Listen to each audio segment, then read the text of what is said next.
So I started. Okay, yes. We'll start today.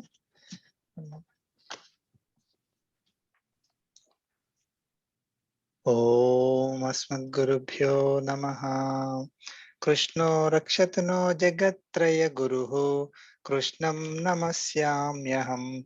Krishnena Marasatravo Vinihataha. Krishnaya Tasmai Namaha. Krishnadeva Samutthidam Jagadidam. Krishnasya Dasosmyaham. Krishne Tisthati Sarvametadakhilam. He Krishna Samrakshamam. Jai Sri Narayana. Last week, what slokas? 25 only. 25 to 27. 25.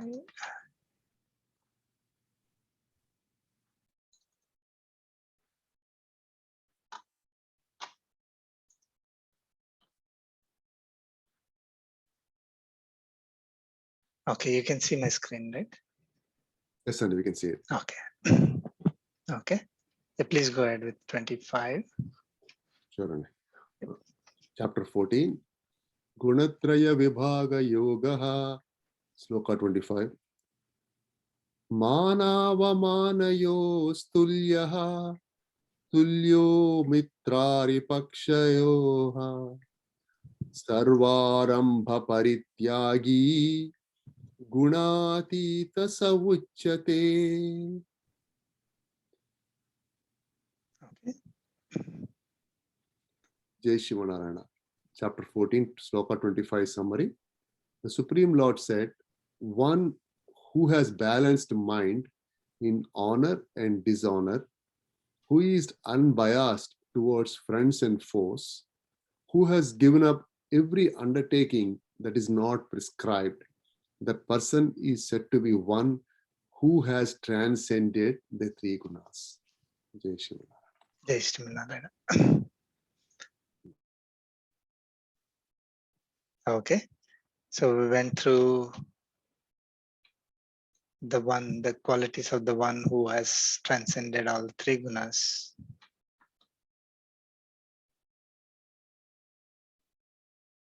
Right? Okay. Any questions on that?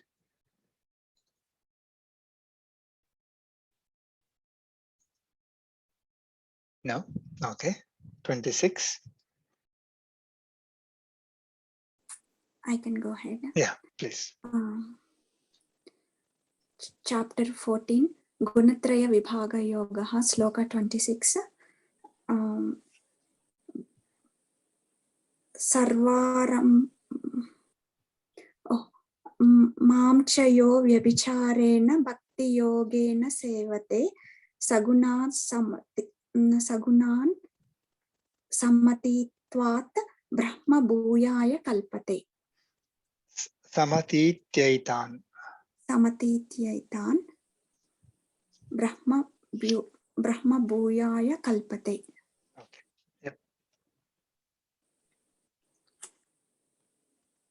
Jai Sri Narayana, chapter 14, sloka 26. The Supreme Lord said, and whoever serves me with unsavoring bhakti yoga, devotion, the person transcends these gunas, qualities, and becomes fit for the pure state of Atma.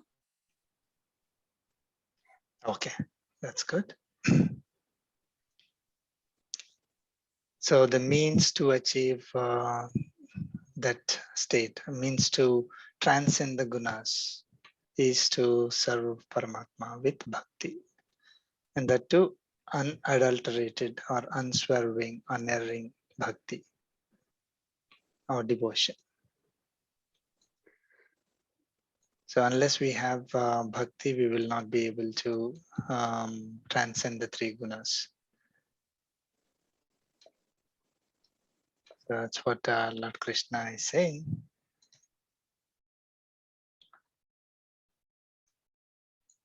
And that bhakti is also qualified bhakti, only seeking Paramatma and, not seeking the worldly pleasures and everything, all the things that we want in this world.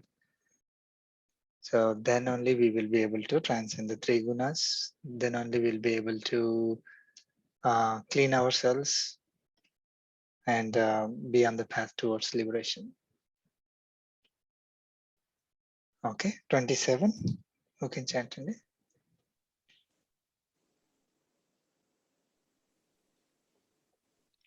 Yeah, I can go ahead and Usha. Yeah, please go ahead. Chapter 14, Gunatraya Vibhaga Yoga, Slokas 27. Brahmano hi pratishtaham amrutasya vyayasya cha sasvatasya cha dharmasya sukasya kantikasya cha.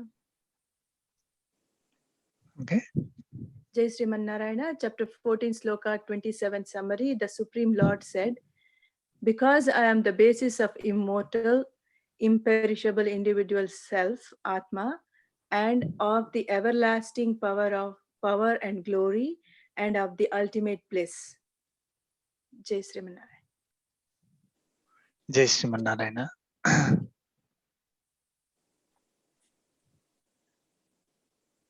You want me to read and No, I'm just stopping for a second.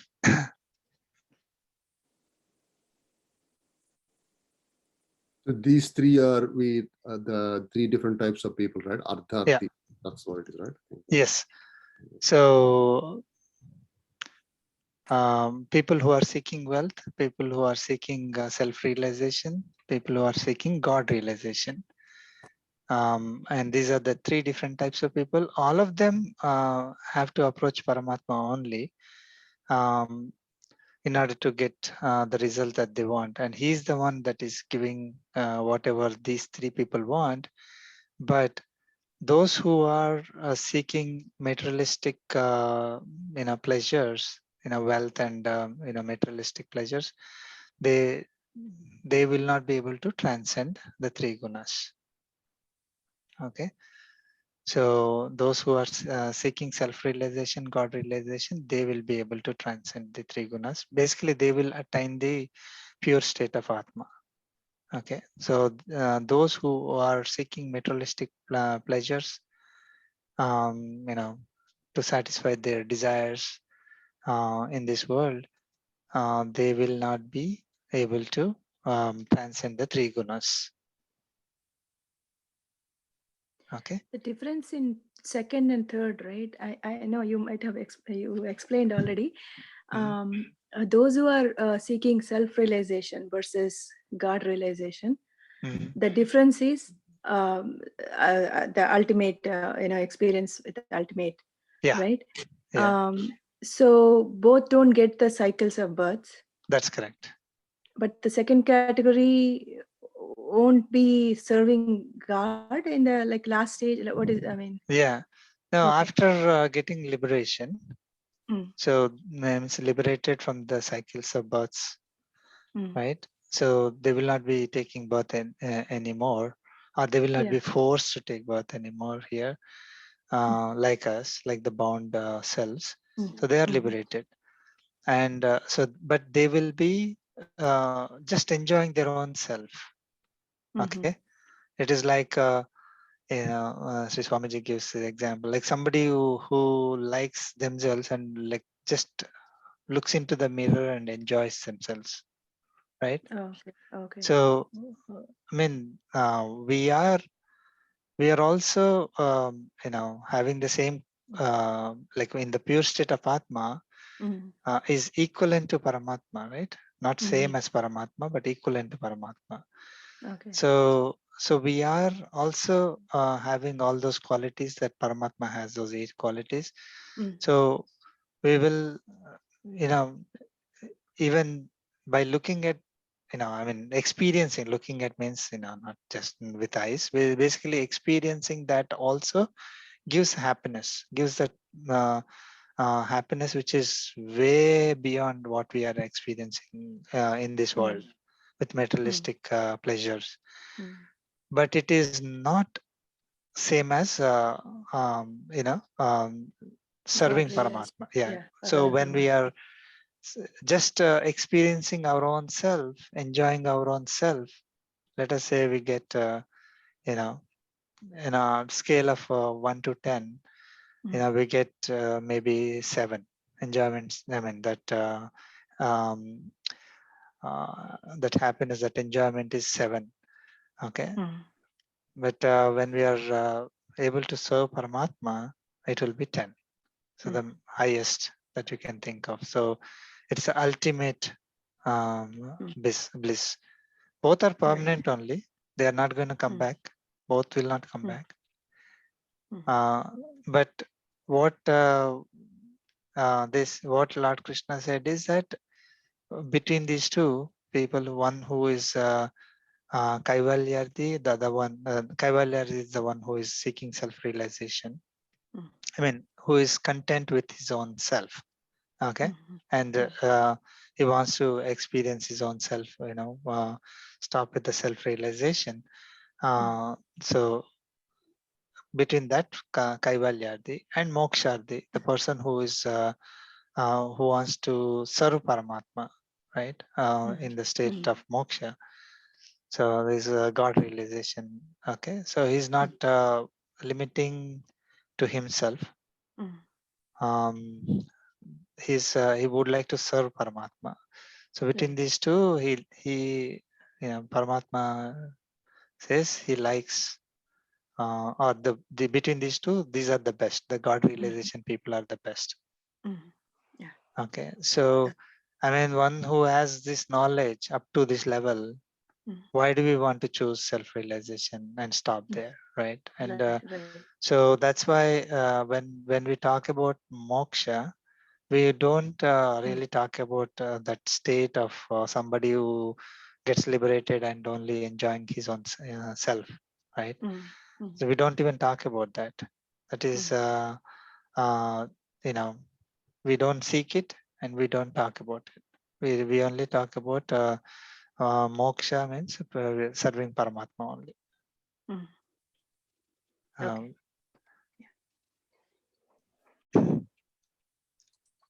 Thank you. Sure. So sent Guna's summary last week. We discussed also. Does anyone have any questions on this one?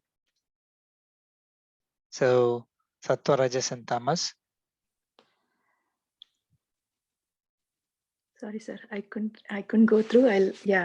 Seen that. So No problem. we will see next week. So just a quick summary. So one who transcends the 3 gunas knows that the 3 gunas are present in all objects or matter. That is not the self. Knows that self does not have these 3 gunas, and it is superior compared to everything else. Of course, except for Paramatma. I'm talking about comparing between the self and the objects which have those gunas. So self is the superior. Attributes all actions. So one who transcends the 3 gunas attributes all actions and the effects of the 3 gunas to the 3 gunas only and not to the self. So they're not influenced by the 3 gunas and does not act just to react to the effect of the gunas. So these gunas will influences. Those are the effects of the gunas. Okay. So one who transcended, one who overcame the influence of these 3 gunas will not be reacting to them, you know. So whatever we are supposed to do, we will be doing it. We'll not be reacting to it.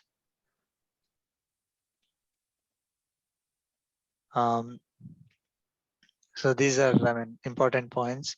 So what should I do to overcome the 3 gunas? Because this will lead us to liberation, right? So we do not hate. So I should say I, right? I do not hate or crave for the effects of the 3 gunas. I remain indifferent or unconcerned about the effects of the three qualities and not disturbed by the gunas. Okay, so disturbed by means that our mind, manas, typically when those gunas show effect on us, we should not be disturbed by them. We understand that I'm feeling it, I'm experiencing it because of the gunas. Okay, and then we separate ourselves from it. Okay, our body may experience it. Our body may go through the pain, go through happiness, whatever it is. Those experiences we will be considering as the experiences for the body. They should not be affecting us. So we will be separating ourselves from those experiences. We are indifferent, unconcerned about them. Okay. Again, this is most important. Like, do not hate or crave for the effects. So when something bad happens, start hating it at the manas level, right? And craving for something that we are missing. Oh, I wish I had this. I wish I had this. So that actually causes us to go into desires and everything. So one who has overcome the three gunas do not hate or crave for the effects of the three gunas. These are all these things, dualities. Consider grief and joy equally. Remain unaffected by pain and pleasure. So again, the body may feel it and they will feel it also. It's not that their body will be like iron, right? So even, something psychologically, I mean, not just the body, right? Some we lose something, we may feel the grief, but it should not affect us. We are different. When we understand that the guna is causing that reaction in us, and we will be separating ourselves from it. And we will not be affected by it. So that is how we can transcend it. Consider a lump of earth, stone, and gold as equal. They are of equal value for obviously Atma. They don't have any value for us. We're not going to carry them with us. They're only for the body. Consider likes and dislikes as equal. All these likes and dislikes are coming because of the gunas and because of the body that we have, and the body is reacting to those the effects of the gunas, and then we are getting these likes and dislikes. So we need to consider them as equal. Oh, these are not for me. I mean, we are unconcerned about it. So then likes and dislikes become equal for us. Then be intelligent, be able to distinguish self from the body. This is the most important thing. Like all these concepts are derived from the concept of self, Atma. Atma or Jivatma is different from body. That is the most fundamental. Once we know that, then almost everything is derived from it. Consider blame and praise as equal. They are for the body again. And, um, have balanced mind in honor and dishonor, be unbiased towards friends and foes, give up every undertaking that is not prescribed, and practice whatever is our swadharma, our own established practice. And most important is practice bhakti yoga. So all these things we think we will be able to do by ourselves, but we can't. We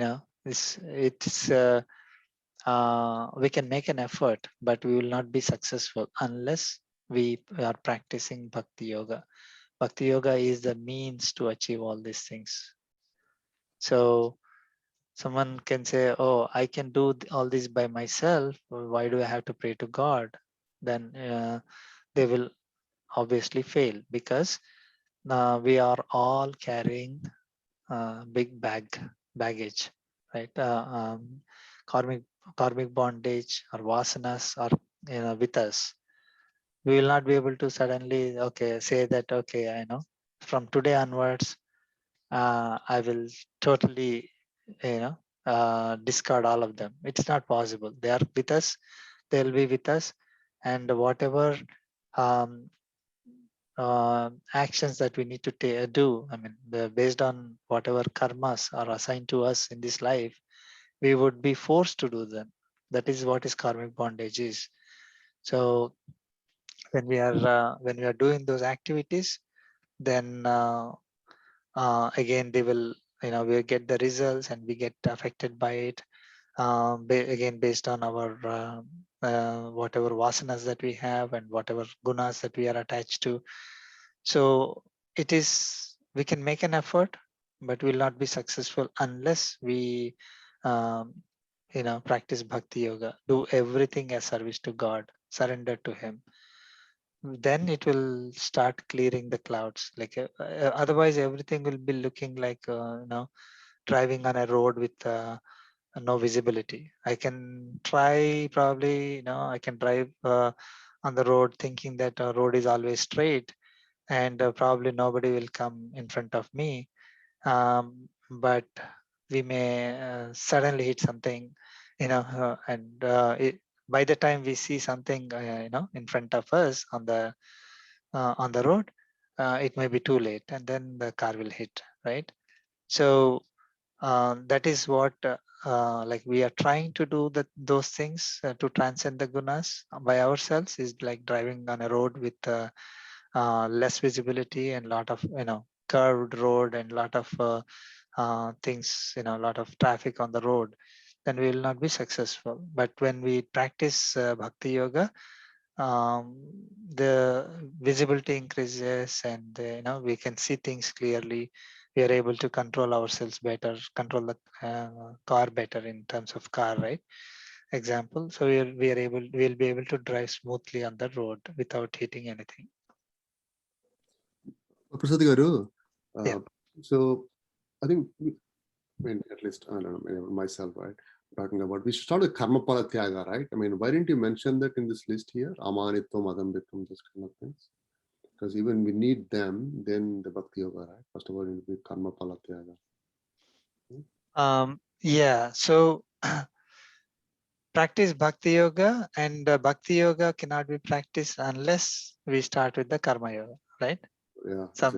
So if our karmic bondage is so much, then we'll not be able to, practice bhakti yoga as unadulterated bhakti yoga, right? Like we don't surrender to God. Even if we are praying to God, we'll be having all kinds of thoughts in our mind and praying to God, saying, God, give me this, give me that, or hurt this person or that person.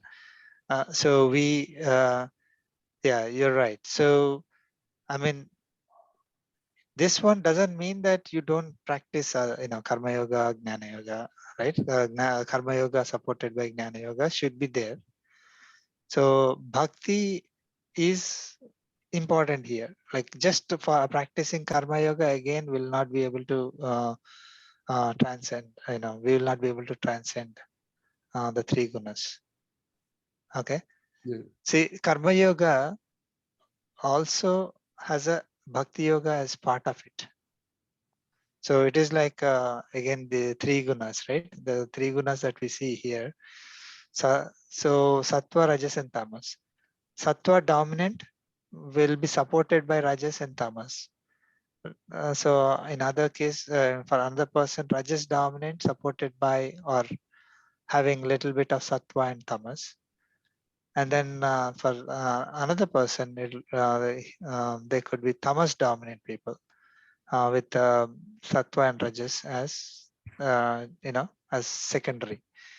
So same way, I mean, karma yoga requires the support of bhakti yoga and jnana yoga. Jnana yoga requires the support of karma yoga and bhakti yoga, and bhakti yoga requires the support of karma yoga and jnana yoga. So we will not be able to. So again, depending on where we are, in which stage we are, we will be practicing that particular more naturally. Like So a person who is not at the stage of Bhakti Yoga will not be able to simply start practicing Bhakti Yoga without practicing Karma Yoga first. So in order to develop that Bhakti, Lord Krishna said you have to do the first Karma Phala Tyagam, right? And gave all the 36 characteristics of the Karma Phala Tyagi. So how we should do it. Again, those things are, some of those are common, right? Come with these ones, right? So, I mean, it is, we need to follow, as much as possible, everything. Most important thing is, just Bhakti Yoga, if we are doing it, he will take care of it. It's like we surrender to God, then you don't have to decide, oh, I have 36 items to check on Karma Phala Tyagi and 20 items for the Jnana. So we surrender, then we will be able to do those things. If you are not able to surrender, have bhakti, pray to God that we will be able to practice. I mean, when we go to pray to God, when we are praying to God, think of these things, not like worldly things. Pray to God that God, make me transcend the three gunas.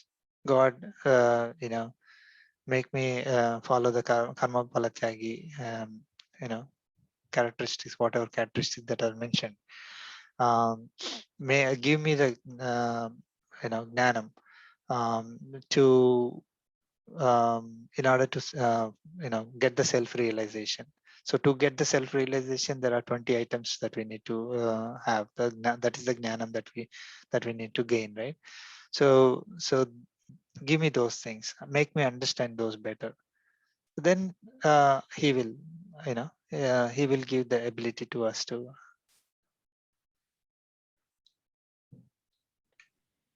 Yeah, I understand. Okay.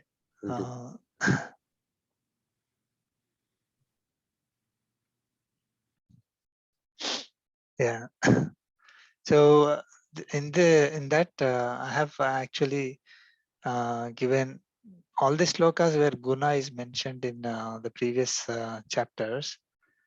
Okay, it's good to read. I mean, for example, in third chapter,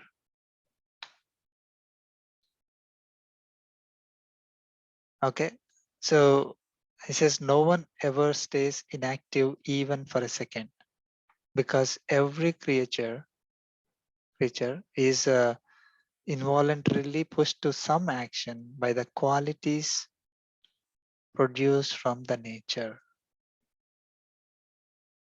Prakriti Jair Gunaihi.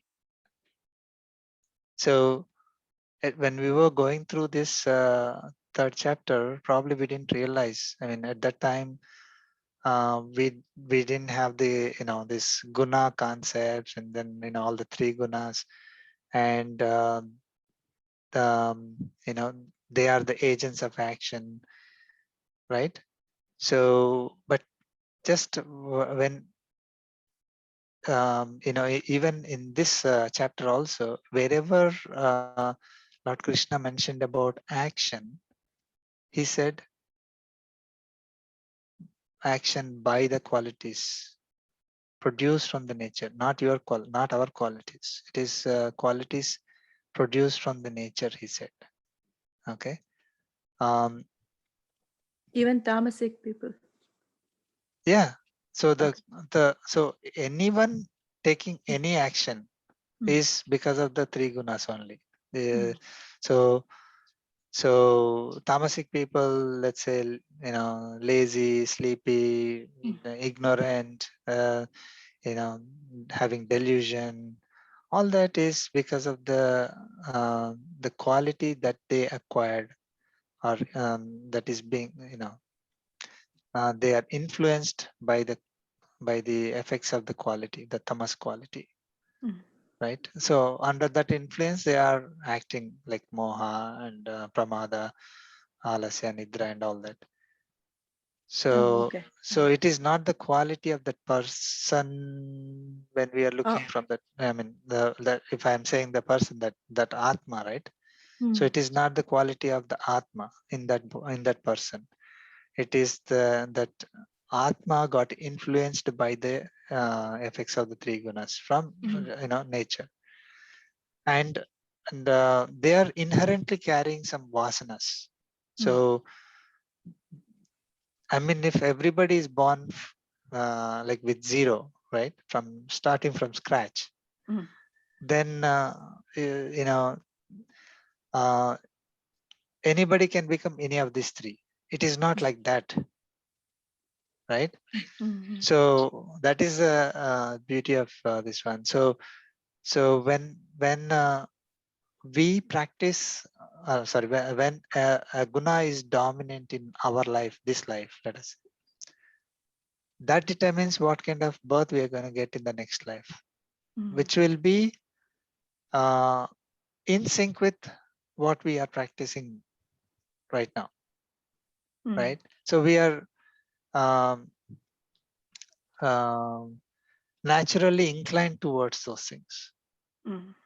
Okay, so we take birth, whatever birth may be, we are naturally inclined to continue the same.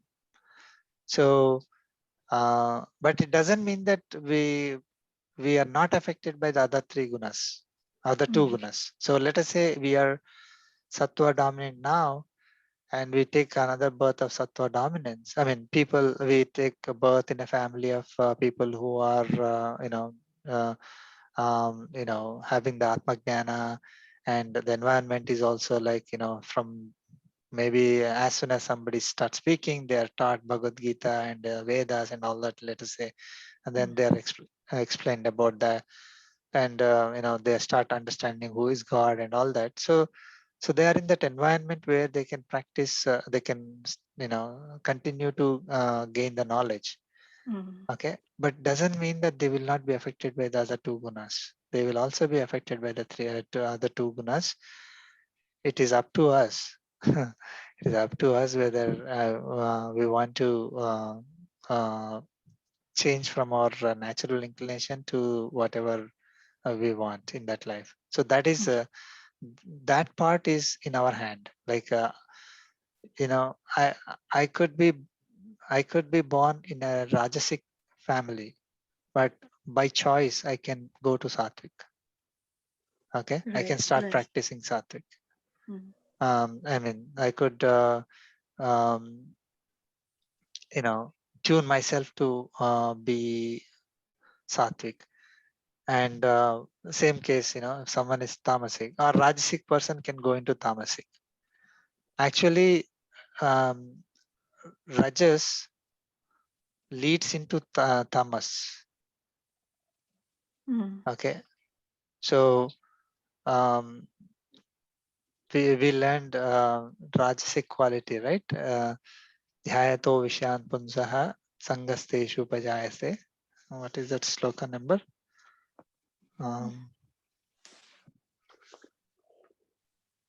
So basically, we start from the Rajasic. Okay.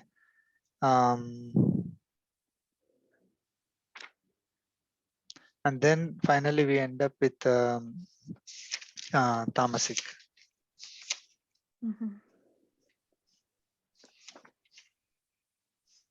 So 62, chapter 2, 62 and 63 slokas. Dhyayato Vishayan Pumsaha Sangasteshu Pajayate Sangat Sanjayate Kamaha Kamat Krodho Pijayate Krodhat Bhavati Sammohaha Sammohat Smriti Vibhramaha Smriti Brahmshat Buddhinasaha Buddhinasat Pranasyati. So once we start, thinking about the Vishayas, then that is, we are in Rajasic, okay, Rajasic mode. So then it becomes attachment, okay, Ragaha. kind of, I mean, just at a high level. And then that Sangha attachment becomes kamaha, desire. Then kamaha becomes, the desire becomes krodha. From krodha becomes sammoha. Now it is getting into tamas. Now sammohat, smriti vibhramaha, smriti bhramshat, buddhinashat pranasat. They will completely forget about their self. Here they may have some knowledge of the self, right? But once they start, getting into this slippery slope of desires and anger, greediness, all these rajasic qualities slowly will move people into the tamasic, sammoha, delusion, lack of intelligence. So they will go downwards.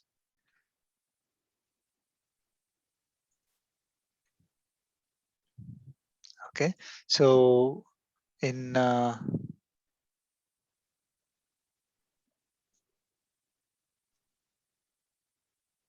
so in 28th sloka in chapter 3, Lord Krishna said, a person who realizes the real nature of gunas and their influence on karma thinks that the gunas are engaged in their work and does not take ownership of karma.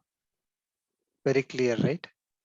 Gunas are the agents of action, and gunas are it's the effects of gunas, and does not take ownership of the karma.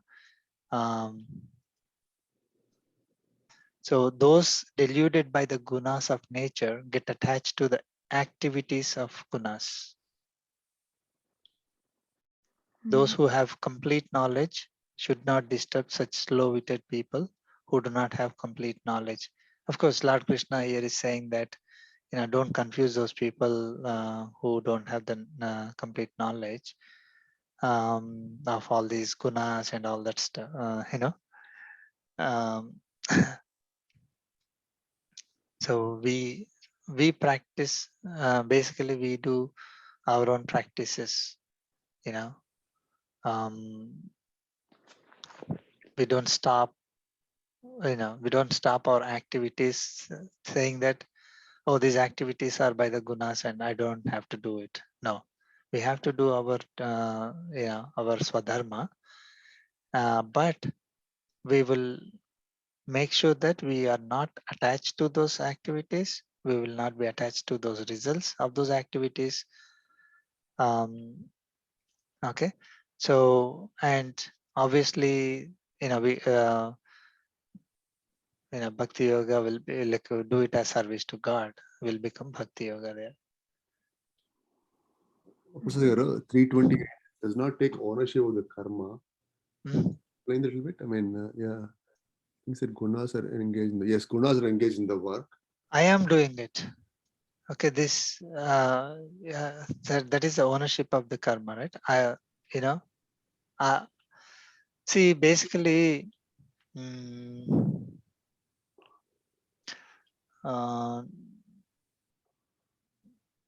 for any activity that we do, we think I am doing it, right?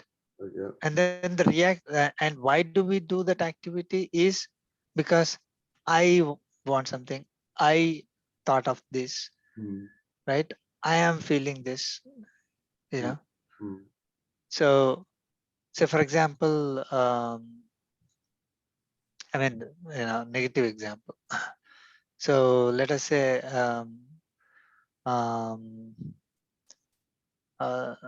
we slapped somebody.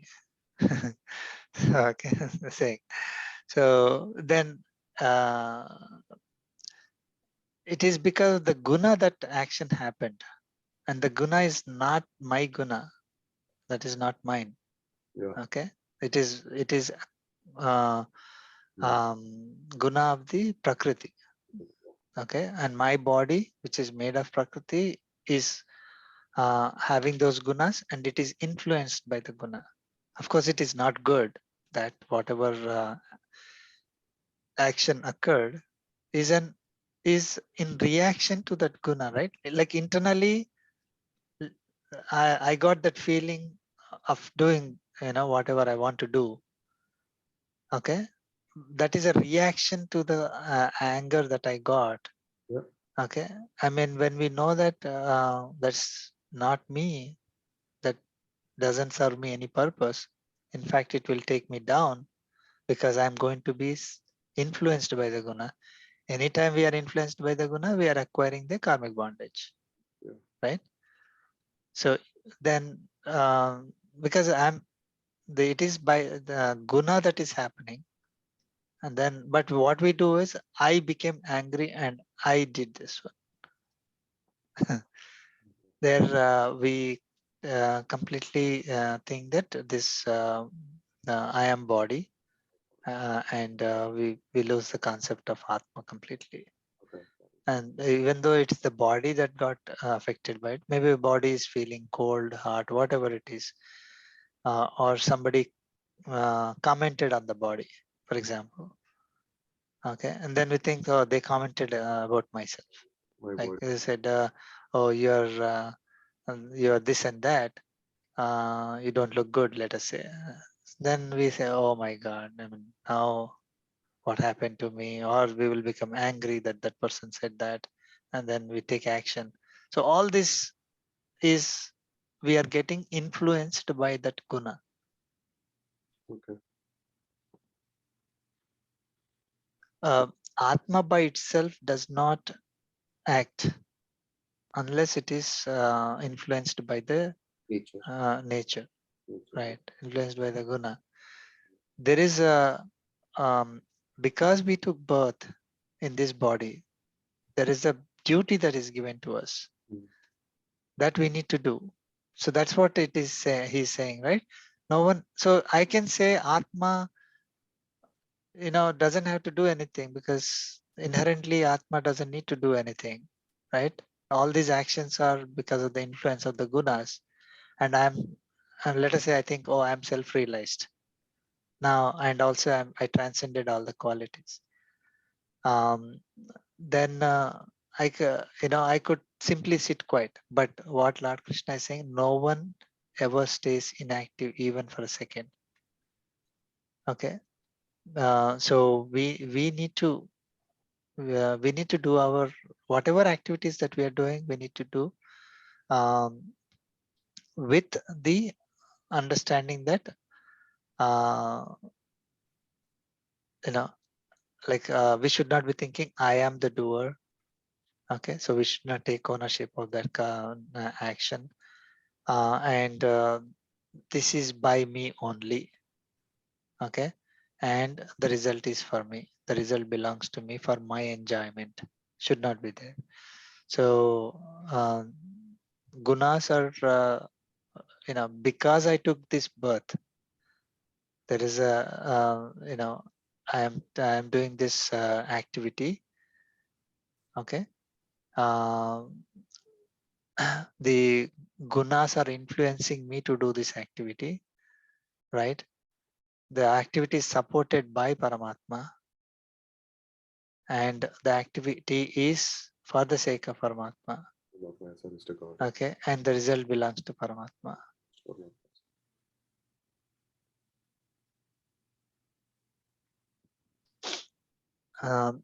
Gunas are the ones that made me do it is because unless I was, not impacted by gunas, I wouldn't be taking this birth, right? Yeah. Guna, karmic bondage is pretty much because of which I'm doing that. Yeah. See, karmic bondage is the experiences that we need to go through in this particular life because of the activities that we did in our previous lives. I mean, in say karmic bondage is the experiences that we need to go through because of the activities that we did, thinking that I am doing it, this is for me, and the result is for me, and all that, right? As life and okay. So a part of it is assigned to this life. Yes.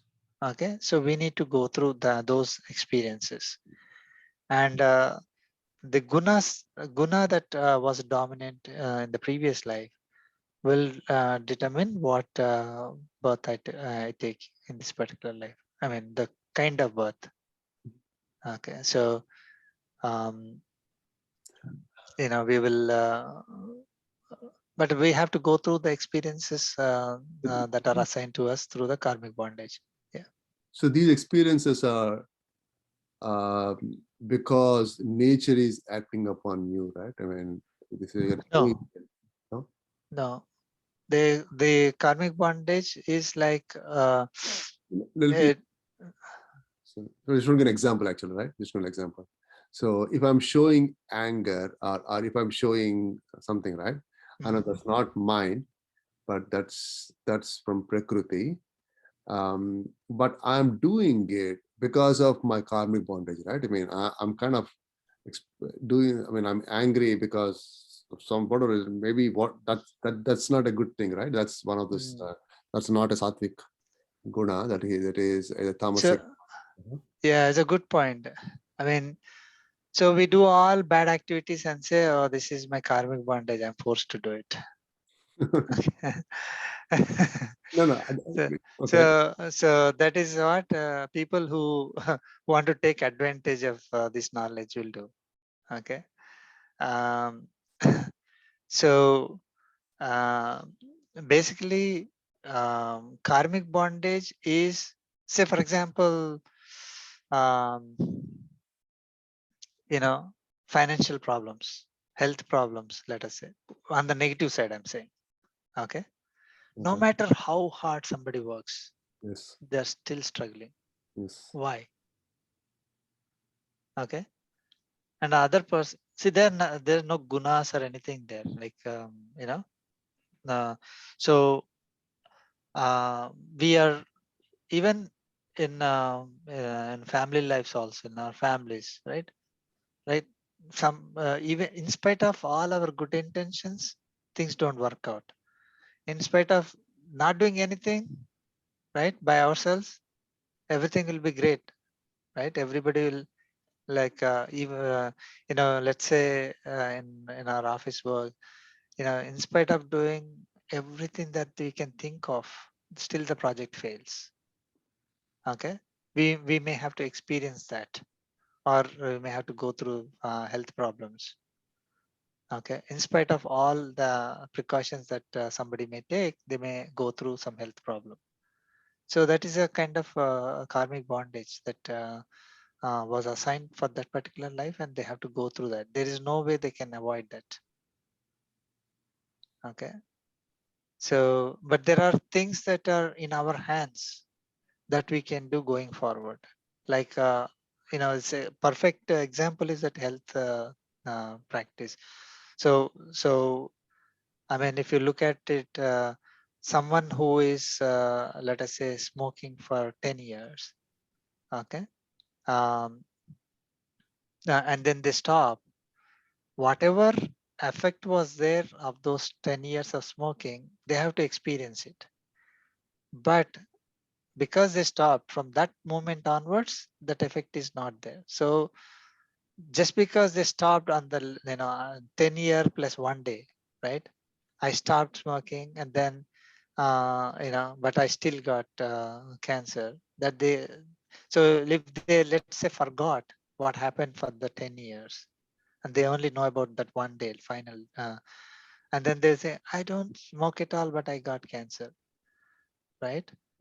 So because this 10 years of karma vasana, karmic bondage, was assigned to that person, and then just after, immediately, even though that person is now no longer smoking, the person got cancer. Same way, any if we, whatever we are experiencing in this life, we have to treat it as a karmic bondage only, and we have to basically it will see whatever we are experiencing it without our own control, right? But don't do it and then say, oh, it is because of my karmic bondage I'm doing it. So, so if,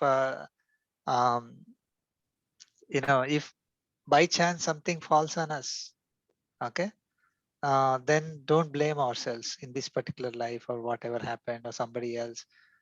There's another example, right? Like, if we are troubled by someone, okay, the advice from acharyas and our scriptures is that it is because of the karmic bondage that we have, not because that person.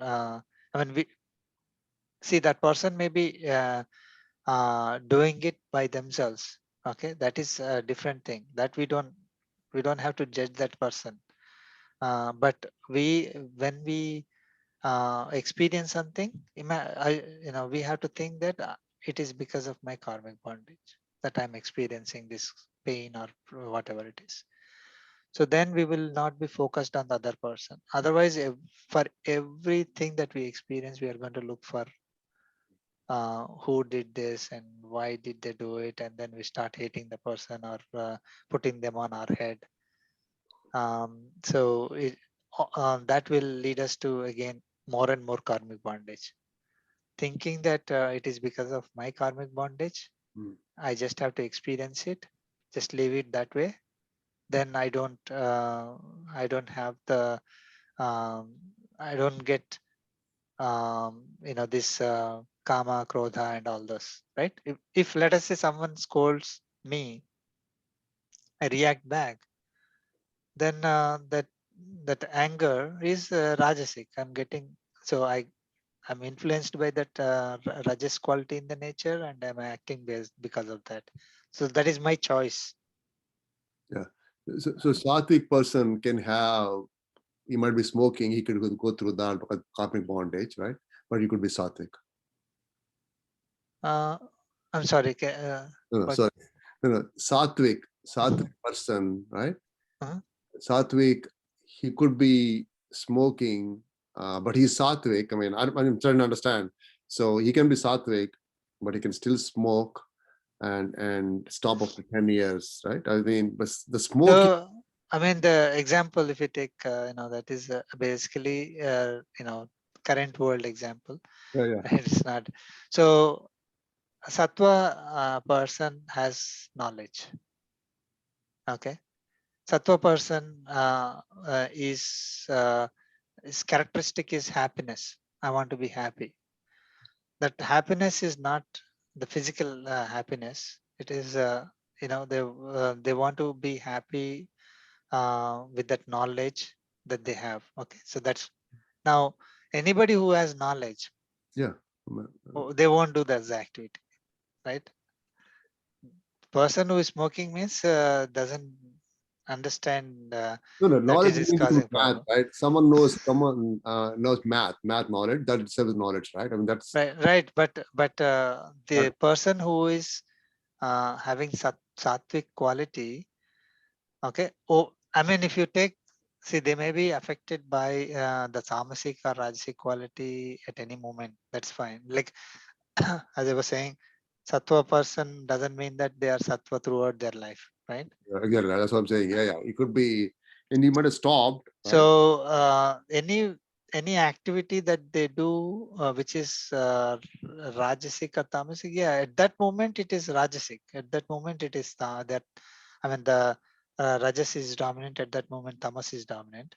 So the when they are, let us say someone succumbs to that smoking, even though it is not good for health, they are under the ignorance, right? Yes. They're having the delusion that something is going to come if I do this. So they are under tamas. Okay. So at that time they are dominated by tamas. And so, we don't have to go into that analysis, but basically sattva, rajas and tamas keep varying. It's like waves, right? At any moment, sattva may be up, rajas and tamas may be down. Yeah, we did the one of slokas, right? I think we did that. Right. So, but there are, you can see overall, like you can clearly say whether the person is sattva, rajas or tamas. because a person is lobha, greedy, it's pure. I mean, you can definitely say rajas. It is not that the person is typically these people greedy for maybe longer durations of time. Not like I'm greedy this 1 hour and then suddenly become philanthropic next hour. So we can see the clear, like overall Rajas dominant is like they are focused on activity, desires, getting results, getting attached to the results. They're greedy. They want to have possessions and have, all these friends, family. They want to be always with them, enjoy, materialistic pleasures.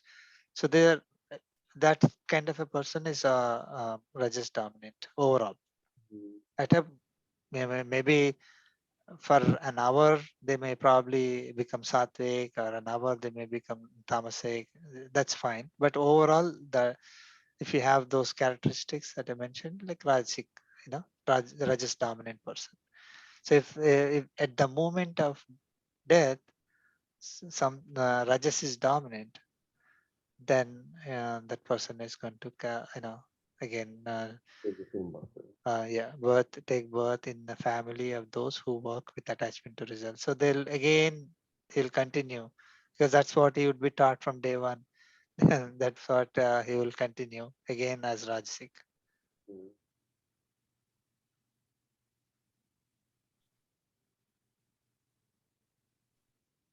Okay, and so we went through chapter 7 also.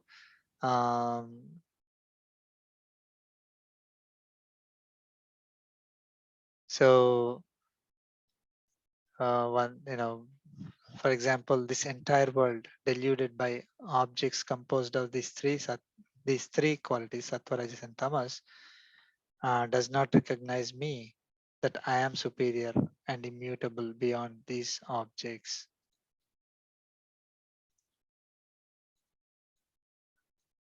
So if we are under the influence of these qualities,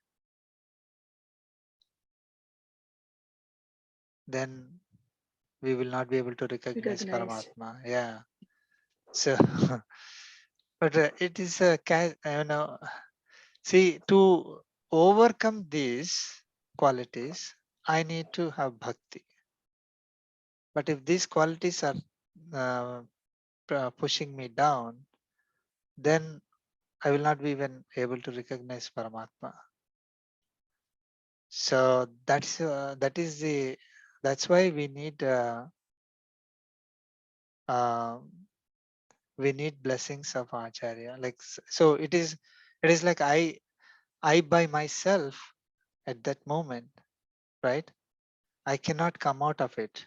And so the knowledge that is given in Bhagavad Gita says that, yeah, to come out of the three gunas, you have to you have to have bhakti. But if I am under the pressure of these three gunas, and I cannot have, I will not even recognize Paramatma. So I'll always be in this cycle. That's why we were like going through these millions and millions of births. Okay. So, but even like if you see in today's world, right? There are a lot of people, they are under the influence of these three qualities, especially the tamas, right? So when they are they are deluded by the tamasic quality, they do not recognize Paramatma. Okay, and they do not approach Paramatma. So because they do not approach Paramatma, they cannot come out of tamasic quality. So it is like it'll go down and down and down. So the only way that person can come up is somebody holds their hand and pushes them up. And at least they should be willing to listen to that person. And unfortunately, there are cases where that also won't happen. And then only God can save that person, because God loves everybody. So maybe one day God will show blessings. So that's why we need to, tamasic, we have to completely, I mean, that's something that we should never even think of. We should not be in this. But unfortunately, again, as I said, right, because because of the vasanas that we have, we get succumbed to them. But praying to Paramatma will get us out of, and overcome the tamasic quality.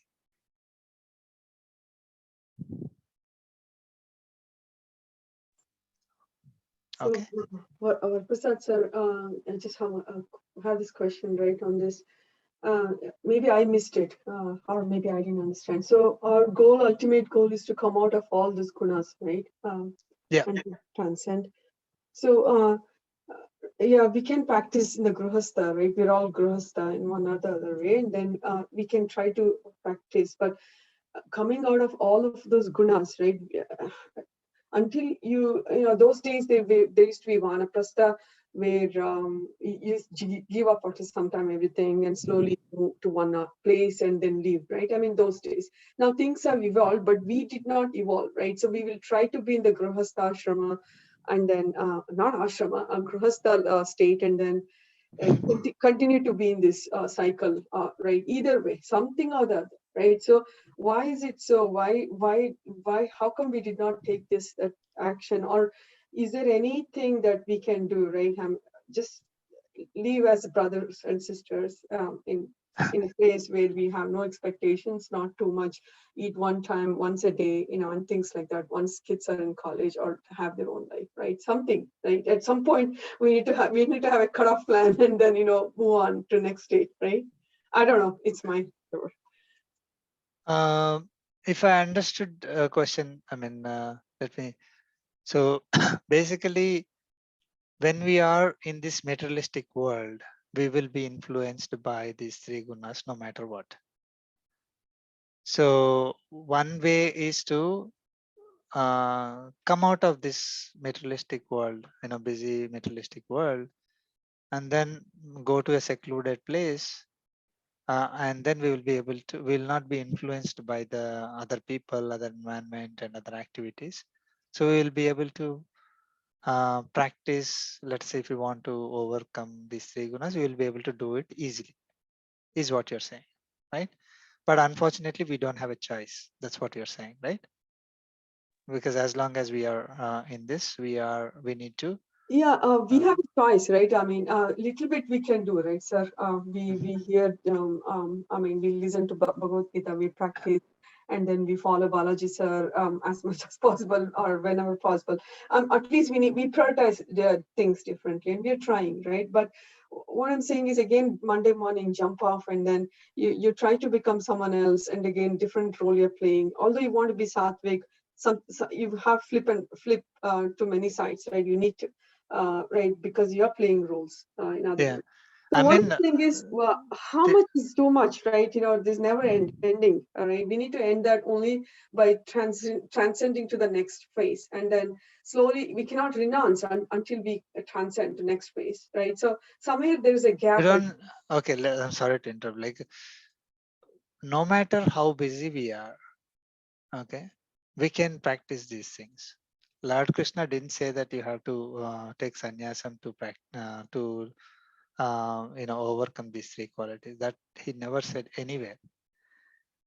I understand it is difficult. That's what he also mentioned, that it is difficult to overcome the three gunas. So take my help, he's saying. Okay, so if we truly surrender to him, doesn't matter where we are. We will be doing whatever is right. I mean, he will make us do whatever is right. So it doesn't matter whether we are in New York City or whether we are in some forest. Whatever result we are going to get by living in forest, we can still get the same result by living in New York City. But I understand that practically, like, we'll be having more um, disturbances or triggers, more triggers to go into, like that will trigger our internal vasana, right? So if the triggers are, we stop that. For that also, Lord Krishna gave in Bhagavad Gita, he said, you control your senses, and you will not be able to control your senses by yourself. So surrender them to me. I am the controller of senses. So even that also he gave. See, basically, if we follow Bhagavad Gita principle, it doesn't matter where we are, what kind of duties that we have in this life, we will get the same result. Everybody will get the same result.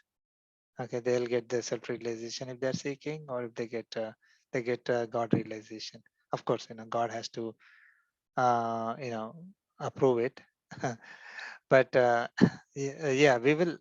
I mean, maybe it's possible that even though we are not able to get the result that we want, but our tapana, that inherent eagerness, conviction will convince Paramatma to clear our karmic bondage.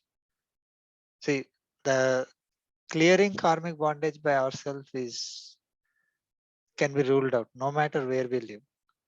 Okay, even we go to forest, we take sannyasam also, we can't clear our karmic bondage ourselves, because it's coming for so long, and yeah, we will become more sattvic, and then we may get another sattvic life, because we have to experience the previous karmic bondage also, right? So we need to, I mean, based on our conviction, probably Paramatma will give the moksha, or give a better result than someone who is taking vanaprastha. But but one thing is for sure, our scriptures say that there is a point where you have to, I mean, you should not get involved too much, right? So our scriptures also say that there is a reason behind it, because practically for us it is not possible to keep quiet when things are all going. A lot of things are happening around. So they said, your once our duties are over, we can probably take a break. Okay, so we are not running away from our duties, but at the same time we are not unnecessarily triggered by all the things that are happening around us. So it's a choice. As long as we are not running away from our duties, then we should. And one thing is, like there is, when we are planning our life, right? So we think that we may have to have so many millions of dollars for retirement and all that. So we keep on working and working and working. So there, we need to put a stop on that. Especially in US, people continue to work till 70, and then they take retirement, and then after 2-3 years, they are no more. But they, of course, doesn't mean that working people cannot practice these things. But when there is a choice of doing more service and not just getting involved in materialistic life, yeah, it's better to do that. Controlling our desires, as long as we are not having all the desires for sensory enjoyments, being greedy, and always looking for honor and all that. Somebody's going to praise me, that's why I had to do it. So then we are fine. I mean, we can stop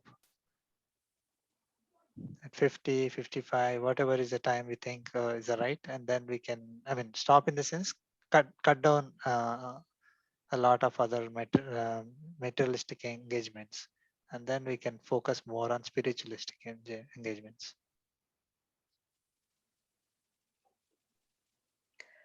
This coming to this detachment, sir, like detached attachment that we need to develop, right?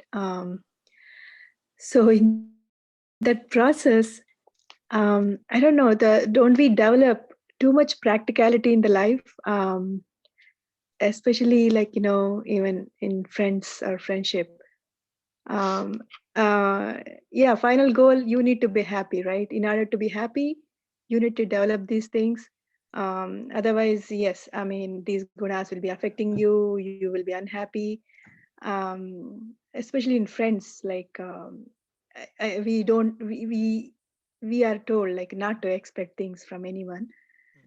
But I think somewhere we miss that authenticity in relations. Like you will be more practical, whether it is spouse or son or any relation.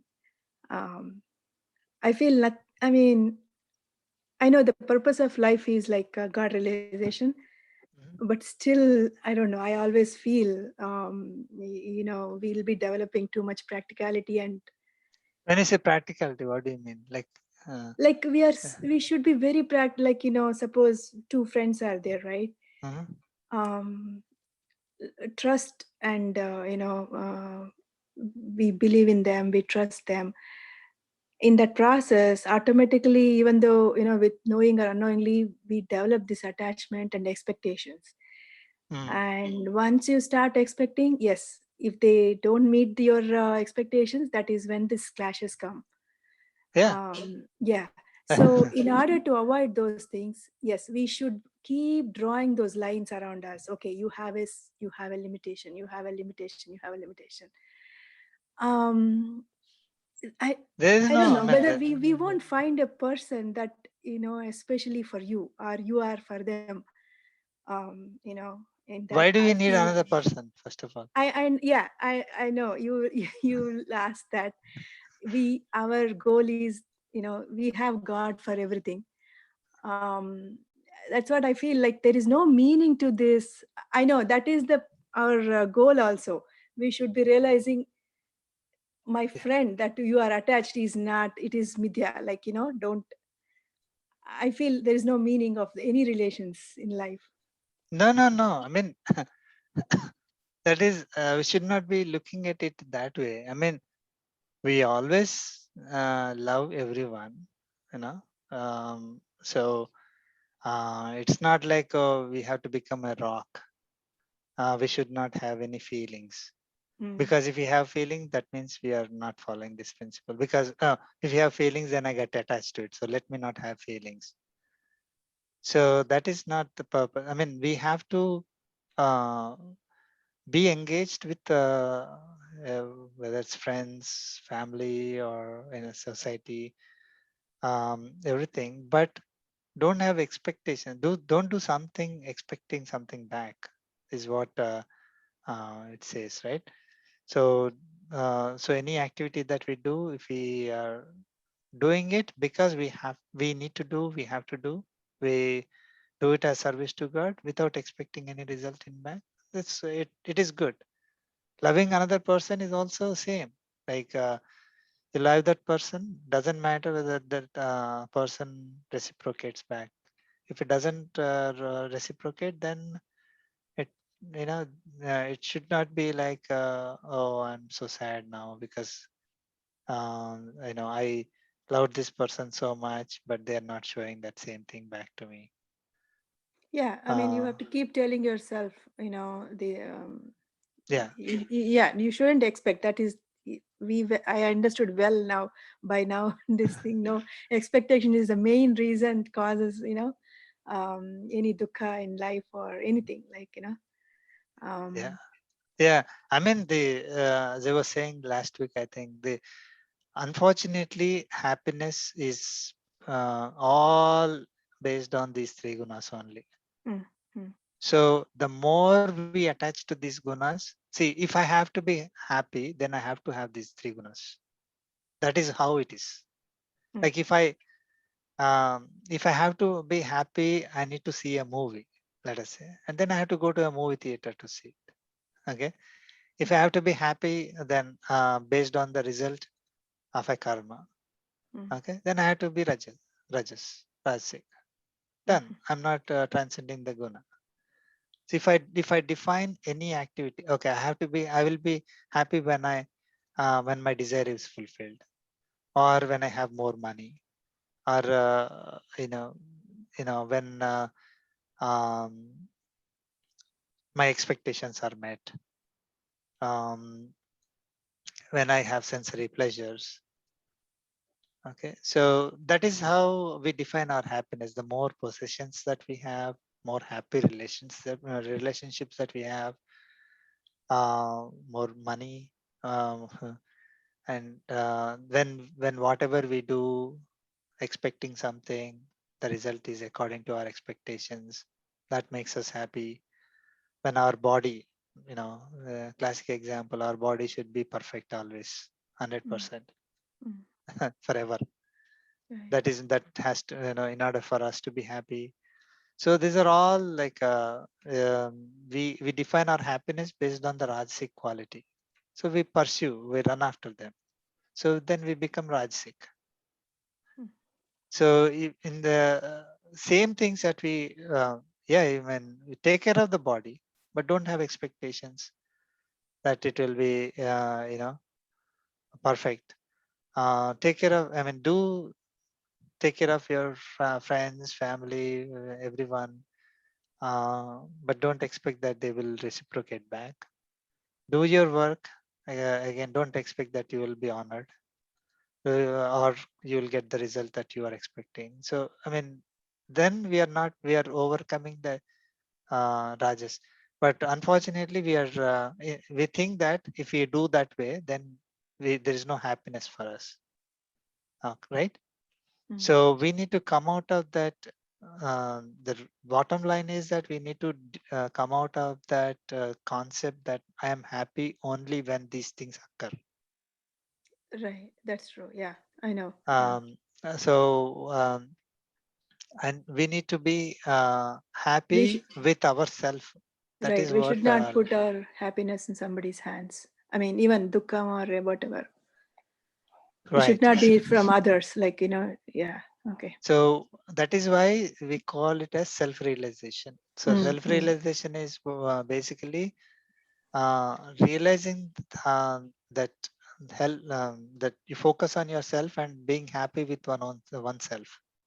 Okay, doesn't matter how much money or how much materialistic pleasures that we have and everything. Like external things should not be driving. So happiness is when I don't have unhappiness, and unhappiness is when I am always having balanced mind. Sorry, I'm not unhappy when I have balanced mind. So then I will always be happy. So it is difficult because that's how we are brought up, and also this society is a mirror for us, right? So what happens is when we see somebody with like 10-bedroom house, 5-bedroom house, nice decorations in the house, did a great party and all those things, then we feel like, oh my God, what happened here? But we should come out of it. Again, that is for a moment. If it happens also, we need to realize that, okay, this guna is impacting on me. Let me overcome that. And if it is not, if we are getting more and more affected, then we pray to God to get us out of it. Of course, we pray to God every time. It's not like we pray to God only when we are affected by the gunas. But what I'm saying is, we basically inform God, saying that, okay, please take care of me. I'm not able to control myself, or I'm having this feeling, which I know should not be there. So and then definitely it will be controlled.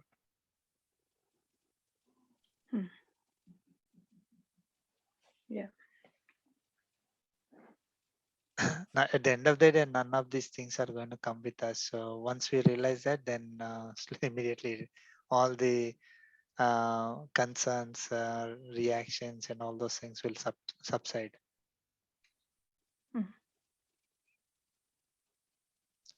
We will start chapter 15 today.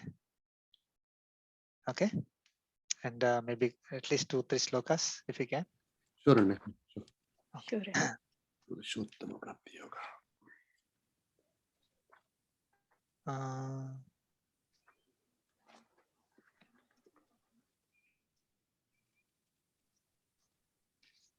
Okay. Om Asmatgurubhyo Namaha. Atha Panchadasodhyayah. Atha अथ Panchadasodhyayah. पञ्चदशोऽध्यायः Purushottama Prapti Yogaha.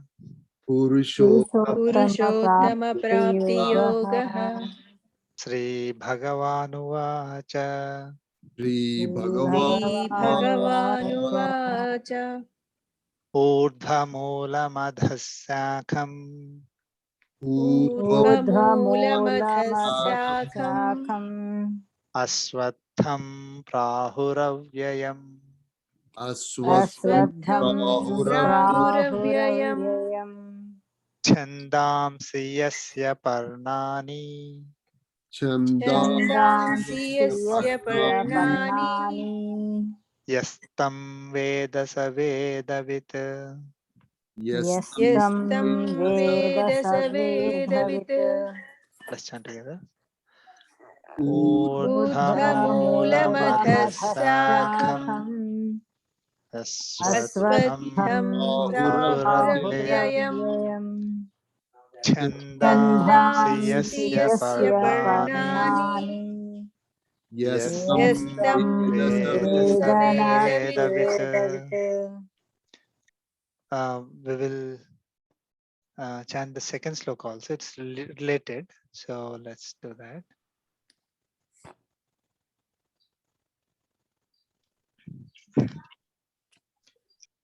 अधश्चोर्ध्वं प्रसृतास्तस्य शाखाः अधश्चोर्ध्वं प्रस्तुतास्तस्य शाखाः गुणप्रवृद्धा विषयप्रवालाः गुणप्रवृद्धा विषयप्रवालाः अधश्च मूलान्यनुसन्ततानि अधश्च मूलान्यनुसन्ततानि कर्मानुबन्धीनि मनुष्यलोके कर्मानुबन्धीनि मनुष्यलोके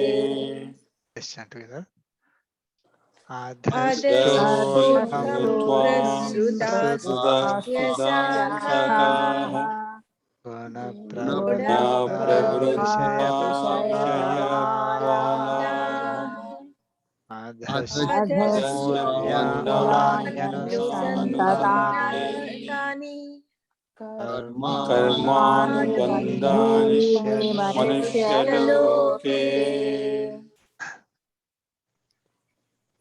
Okay, so chapter 15. So basically, it's part of the third Shatkam, right? So third Shatkam is a kind of summary or presenting the same information that was given in the first 12 chapters in a with a different categorization. It's like combined together, and then that same information that was in 12 chapters was categorized properly, and so for our understanding, and wherever details need to be added, Lord Krishna gave more details so that we can go back and see and understand those whatever was given in 12 chapters better, right? So it is the same concept, or concepts are presented from a different point of view, in a different characterization. So so what do we have in 15th chapter? So we have 13th and 14th chapter. We understood about kshetra and kshetrajna, right? Kshetra is The body. Yeah. Kshetrajna is Atma. I mean, Jivatma, yeah, right? Jivatma, yeah. So we learned kshetra and kshetrajna. What do they consist of? What are their components? What are their qualities? What is their relationship with each other? how the three gunas, the qualities of nature, affect the Jivatma. So basically the qualities of the, I mean, Kshetrajna has these three qualities now, right? Sorry, Kshetra has these three qualities, and how it affects those three qualities affect the Jivatma, that is Kshetrajna. How attachment to the gunas cause the Jivatma to fall into the samsara, cycle of births and deaths, right? And what gunas will result in what kind of birth in the next life. How the Jivatma can break this cycle, basically by not being attached to the gunas. Gunasanga is causing the births again and again. So by not having the gunasanga, then how difficult is it to give up the attachment? Because we are carrying the karma vasanas for many births, many millions of billions of years. So it is difficult to give up the attachment to the gunas. Who can enable us to transcend the three gunas? It is Paramatma only, that we learned in the last chapter. And how do we need to surrender to Paramatma or how do we need to pray to Paramatma? Basically, we need to surrender with unadulterated devotion, right? So basically, so that entire thing is covered in the 13th and 14th chapters, and the last section, last two slokas, he said, "Surrender to me." Okay, so who is he now? So that's what is explaining. Is Purushottama is going to explain that in chapter 15. So it is a logical presentation by Lord Krishna. Okay, in the same concepts were mixed here and there in the first 12 chapters, but now he's logically presenting about Jivatma, about the body, about the qualities, and how their relationships, and how the Jivatma can is bound into these bodies, and all that he's explaining very clearly in the 13th and 14th chapters, right, in a detailed way. And then now 15th chapter, he talks about who am I, Purushottama. He is the Purushottama, right? Again, he will take the concepts that were given in the first 12 chapters, but add more to it or present it in with a different point of view. Okay. So there was, there are some interpretations where somebody may think that, oh, Kshetrajna means Paramatma. No. Definitely based on how it is presented in the 13, 14, 15 chapters like that, Kshetrajna is Jivatma only, and Paramatma is Purushottama, explained in 15th chapter. Okay, so he's building it's like a building one brick over the other, right? Like it's not the same. Like if Purushottama was explained in 13th chapter itself as Kshetrajna, then there was no need to explain it in 15th chapter again in the way he's going to explain, right? So it is definitely a separate, we are separate entity compared to Paramatma. Although when we are liberated, when we get the moksha, we have the same knowledge as Paramatma. The inherent qualities will be same, but we will not be same as Paramatma. Okay, will not become Paramatma, will not get into Paramatma and vanish. Okay, will still be there forever. So that's going to be made clear in 15th chapter also. So 15th chapter is starting with an example. Okay, so he's saying Udhamulam adhasakam aswatham prahuhu avyayam. Okay, so he's talking about a tree, aswatha tree, people tree. He's saying prahuhu. Prahu is it is said. When I say it is said or it is said. So what about that? There is a ashwatha tree. Okay, that is urdhvamulam adhasakam.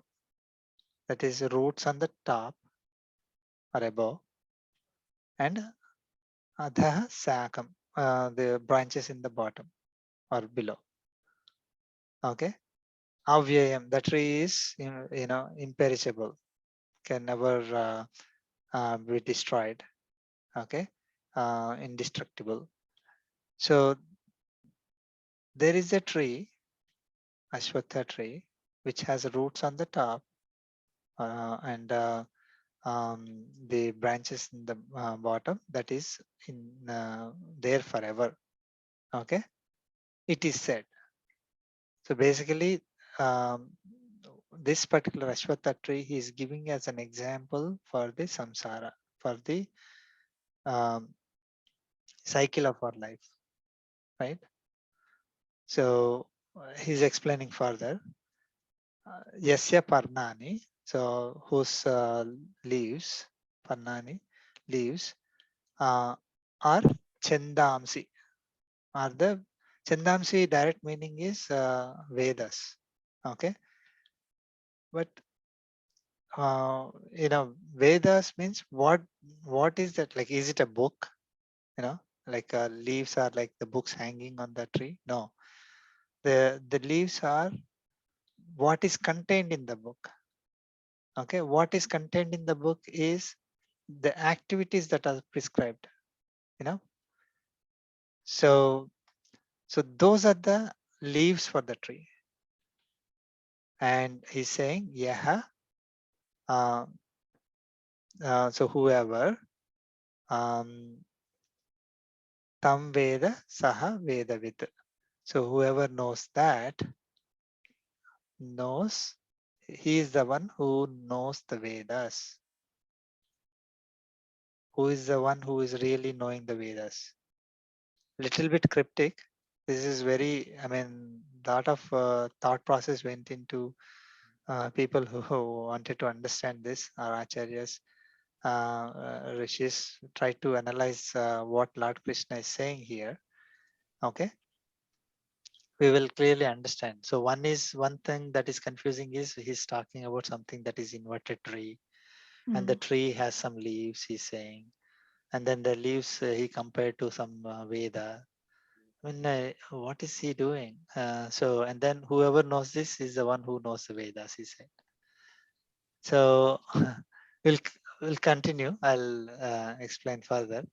So then here in the next sloka, he's saying adhascha urdhvam prasrutaha tasya sakhaha. Okay.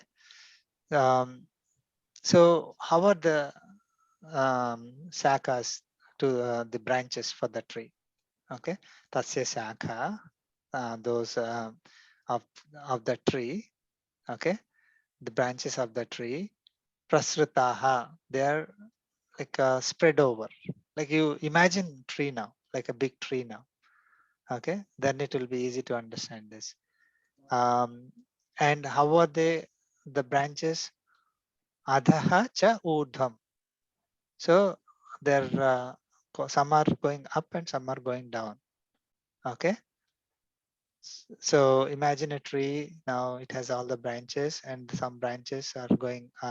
So from on the branches you'll have another branches, right? It's not like a branch won't contain other branches. It will be like branch and branch and branch like that. So it is all, some are going up and some are going down, but it is inverted tree. He's saying guna pravruddha. Okay. So again, he said guna is qualities.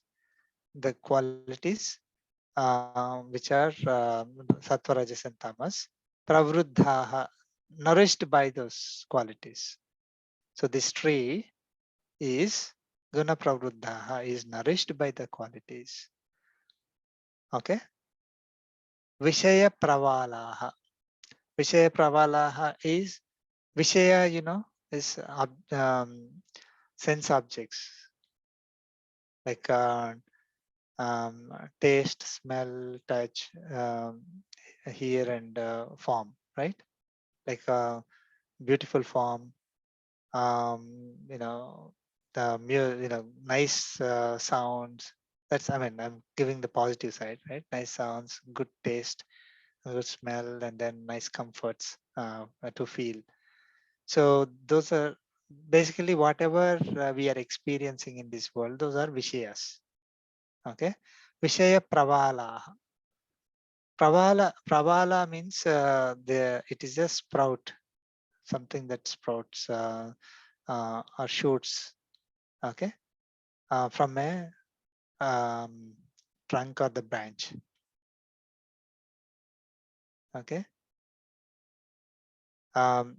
So for the now he is coming to comparing, like when one is a tree. Now the tree he's superimposing whatever we learned, or whatever we learned he's superimposing. So he's basically giving an example of a tree in order to make us understand about the gunas, about the vishayas, and about our activities, how it impacts us. Okay. Adhascha mulani anusantatani. So adha, so mulani means the roots. Okay, so now roots of the pravala. Okay, so there is a chiguru, they say in Telugu. So it is coming up from the branch. That is coming up because of the vishayas. Okay, in order to experience the vishayas. Now probably you may be able to understand a little bit, right? And those roots, what are those roots? The roots are anusantatani karmanubandhini. So anusantatani is like one meaning is spread over, like is spreading, extending. Another meaning is uninterrupted, continued, like continuously. So Mulani, that those roots are anusantatani karmanu bandhini. That is karmic bondages. Okay. So uninterrupted karmic bondages are the roots. Or if you apply this uninterrupted or the meaning of spread to the roots, the whatever roots that are spread are the karmic bondages. Manushya loke, in the world of men. Okay. So this is a tree. We can imagine our life. Okay, there's a bigger meaning to it, but that is a cosmic meaning. Like, but imagine. Now I'll ask you a question. What part of the tree actually nourishes the tree? Roots, right? Roots.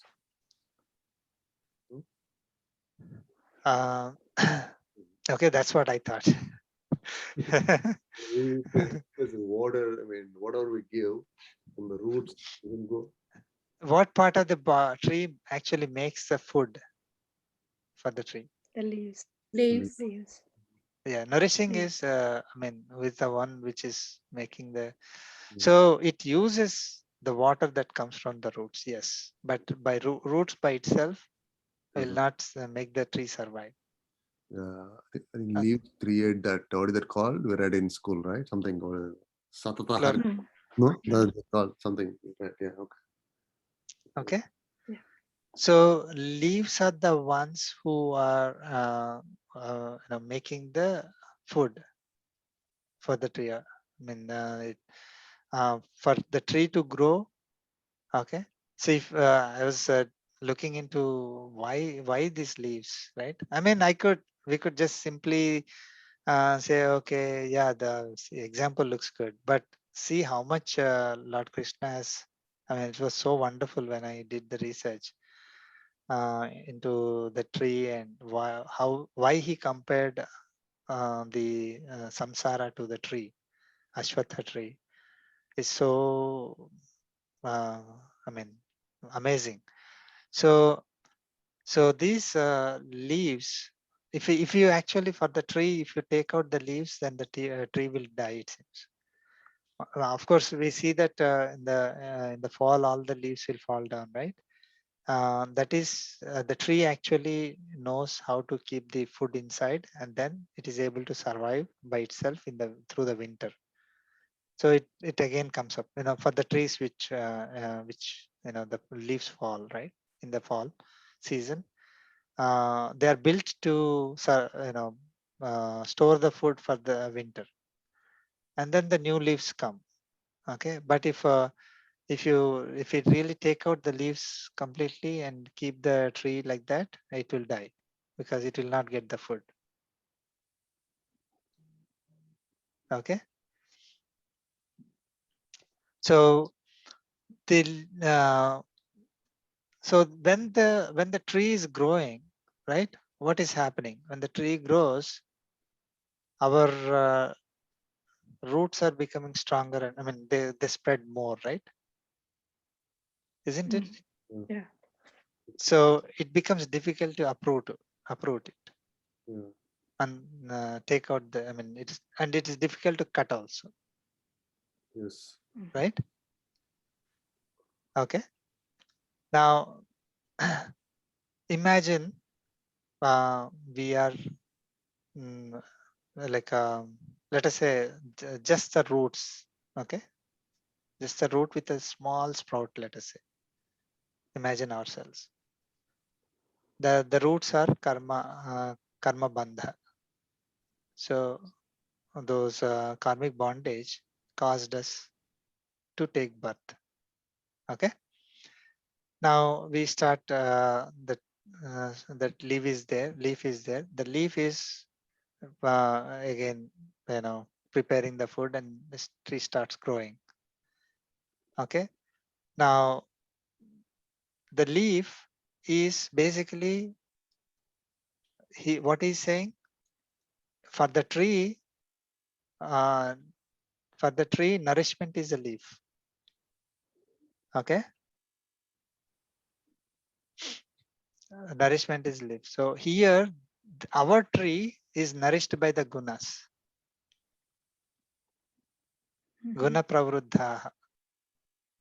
So we are, I mean, what did we say as the leaf is the Vedas, right? The activities that are in the Vedas. Keep the Vedas aside.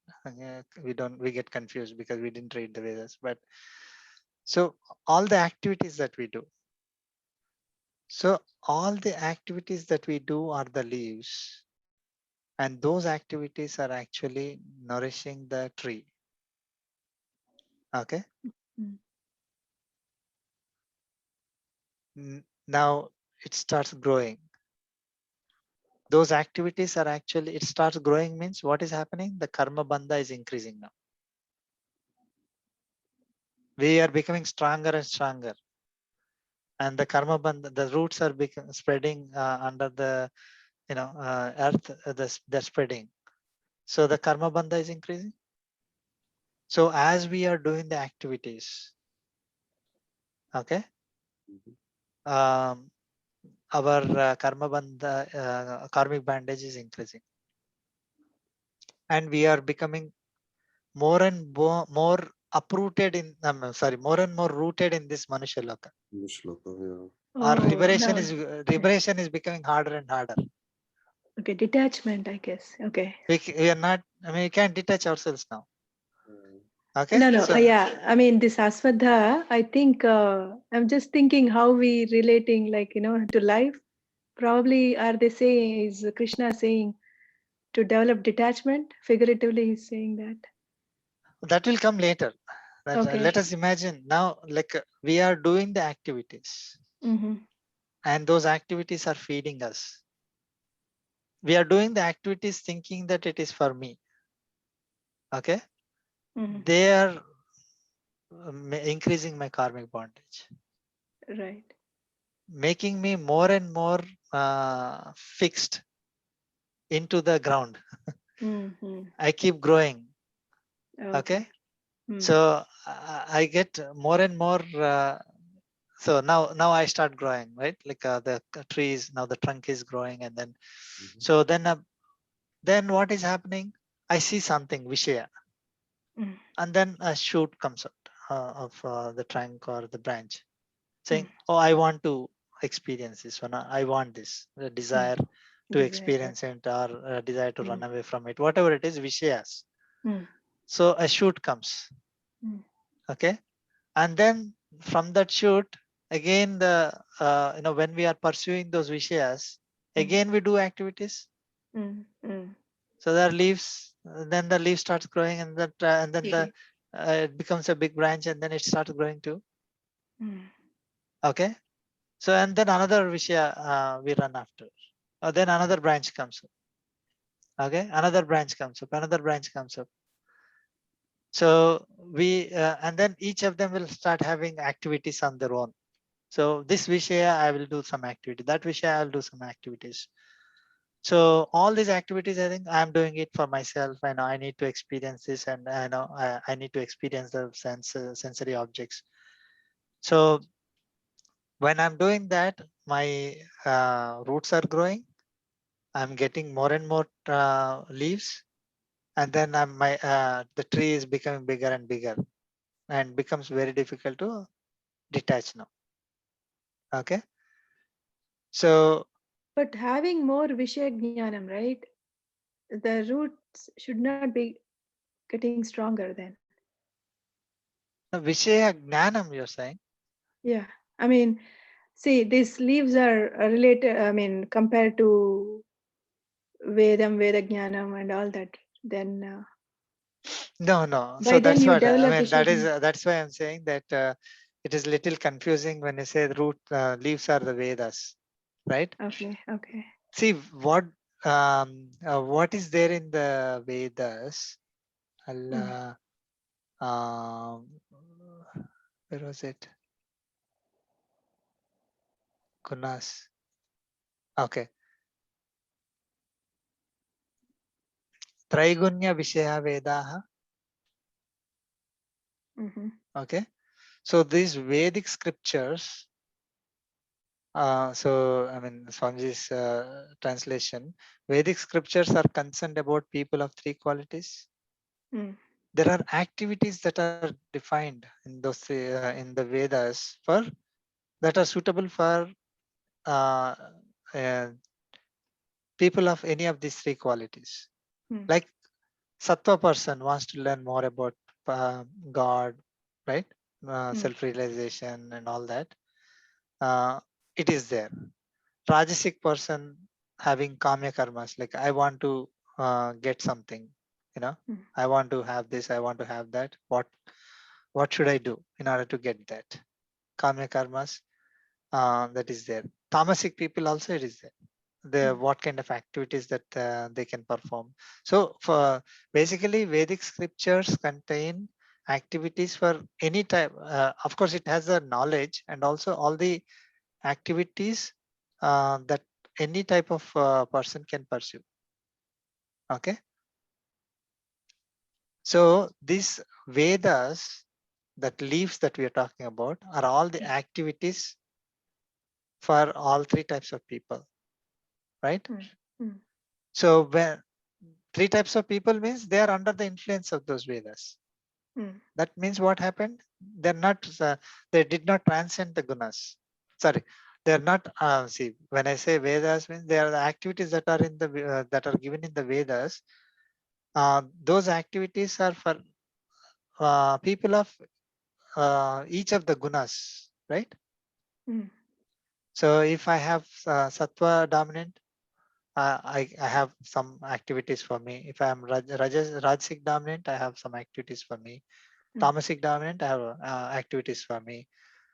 All those are that is what the Vedas are, right? So now if I am attached to them, like the tree, the leaves are attached to the tree, and I'm doing those activities, right? It is basically nourishing me. I'm doing those activities as for me, right? With attachment. I'm not Yeah. detached with the guna. Mm. So basically that food, whatever that, I mean, now now coming to the leaf, imagine the leaf is making the food. Mm. Okay, that is nourishing the tree. Right. The tree is not the Atma. My Atma is not becoming stronger. It is the the cycle of births that I'm taking is becoming stronger now. That means I cannot, my liberation is becoming harder and harder. Mm. Because I'm getting more and more attached to the ground. Oh, okay. Okay. So as I'm doing the activities that are prescribed for people of the three gunas, or in other words, as I'm doing the activities under the influence of the three gunas, being attached to them, those effects of those gunas, the activities and the results, if I'm attached to them, I'm slowly, it is nourishing me in the sense, in a bad way, actually. It is making me more and more stronger to stay in this Manusha Loka only. The cycle. Okay. So it is making my karmic bondage more strong. So Or we should it is say increasing, it is spreading my karmic bondage. That means it is making me more and more bound to this Manusha Loka. So, and what happens? So the when the Vishayas, like when the branch is sprouting, right? Okay, from the from a branch, then there's a sprout that is coming up. That is coming up because of the karma vasanas, karmic bondage. So I have the karmic bondage. I need to experience this one. I do the activities with thinking that it is for myself. Then, so starting is karmic bondage, ending with karmic bondage, more karmic bondage. So what all you explained, what all you explained, right? I'm able to understand well with regular tree. I mean, right? I mean, the tree that Bhagwan mentioned is Aswada upside down. But what all you explained until now is very well related, I mean, matching with the regular tree, roots down and the leaves up. That's why we should not be, maybe. I mean, roots down. See, basically we have the roots that become more and more stronger as there are more leaves, right? So as there are more activities, which are under the influence of the gunas, you're getting into this more cycle. and more karmic bondage, right? And if I by am saying, inverting, right. by inverting, like that is where Why did you pick the other tree, right? Why did you pick this tree? I mean, Ashwatha tree, generally they mention in Vedas, that is what I think. Okay. yeah, it is not the Ashwatha is, I mean, having a sacred significance in Vedas, so that's how it is. Yeah, it is picked up, but inverted. Yeah. So that is where the karma sannyasa yoga may be applicable. So I mean, so let me tell. So the one way to look at this, right? When we know that, so as we are growing, are we improving or are we going down and more and more? Tell me. When I grow, when let us say someone is more and more into karmic bondage, going down, they're going down. Yeah. So how should the tree be? That's why, I mean, if you're going down, the tree is normal, straight. No, it has to be the. Yeah. I mean, in so order when I'm to growing, improve, when I'm growing, that means when the tree is growing, it has to, and I'm getting into more and more like inferior and inferior births, right? Then it has to be downwards. Yeah, yeah. Right? When Lord Krishna said, when you sattva, you will get upper births, rajasic, and you will get a middle birth. Next life will be almost the same level as we are right now, and tamas will be lower births, mudha yonish, right? So when that means it is going down and down, and as I said, like when we are in rajasic and we follow the rajasic principles, we tend to go into tamasic only. So as we are getting more and more karmic bondage, okay, as we acquire more and more karmic bondage, as we will we be improving ourselves, or will be worsening ourselves situation? Worse, right? Only, We have to clear our karmic bondage to improve ourselves, obviously, right? And we have to so I mean, just as a tree, let us say, I mean, when I grow more and more, if I'm going upwards, the tree is going upwards when it grows. I mean, I'm not talking about the roots. I'm talking about the actual tree. Actual tree, as it grows, when it is then it is going upwards. Okay, so then you may think that, oh, I have to grow more and more because I'm going upwards. But you end up so in order to say that, as you get more and more karmic bondage, your situation becomes worse. So the growth should be downwards, right? You understood? So that is why the tree is inverted. That is one interpretation. So if I am looking at only myself, I am starting like as a small sprout, with a few leaves, so those leaves start acting. That means I start doing whatever karmic bondage was there.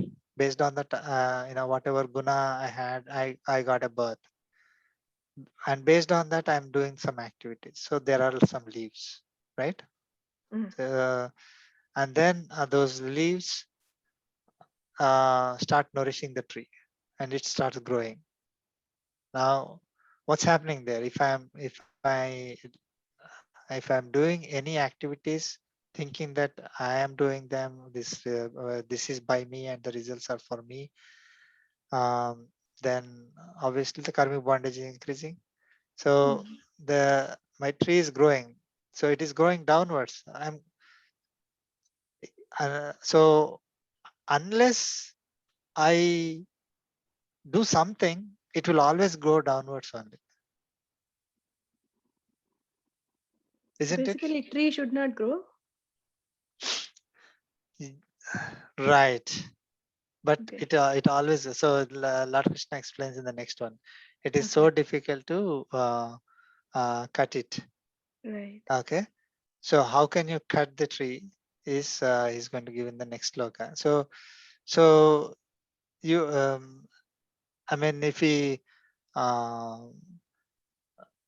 think of this tree, and now it is becoming stronger and stronger as we are doing our activities, and that when we say stronger, I mean it is in the negative sense, right?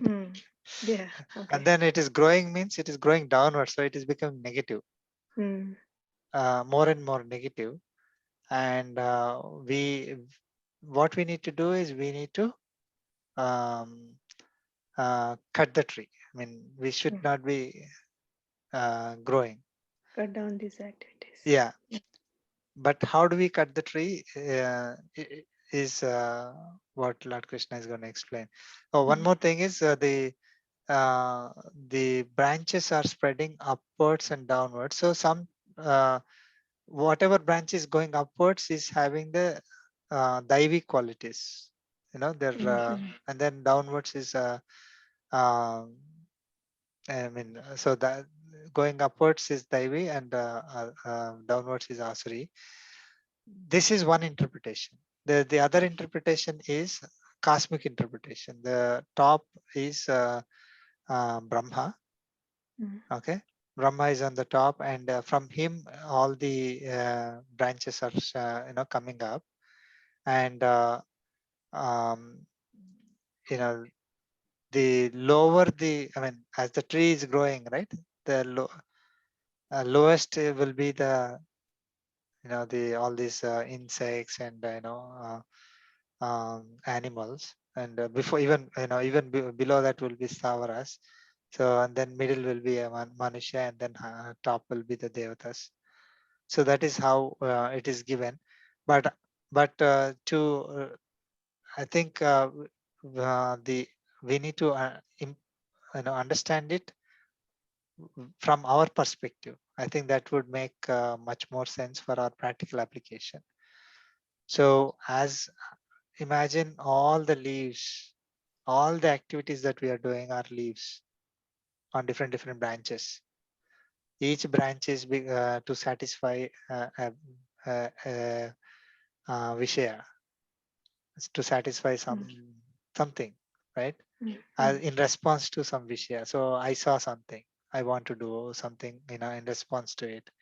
I heard something, I want to do something in response to it. Or I want to hear something, so I do something in response to it.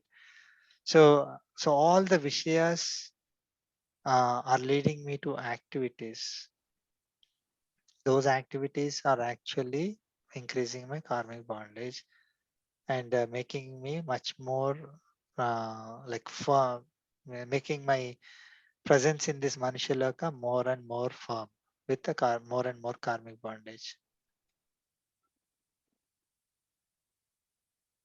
Yeah, we need Vanaprastham soon.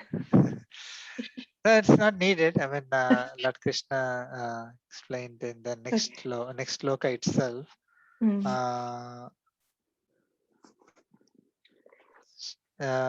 Shall we look at the third one also, so that we can? Sure, Andy. If it is okay. Yeah, that way you'll not think how should I cut it.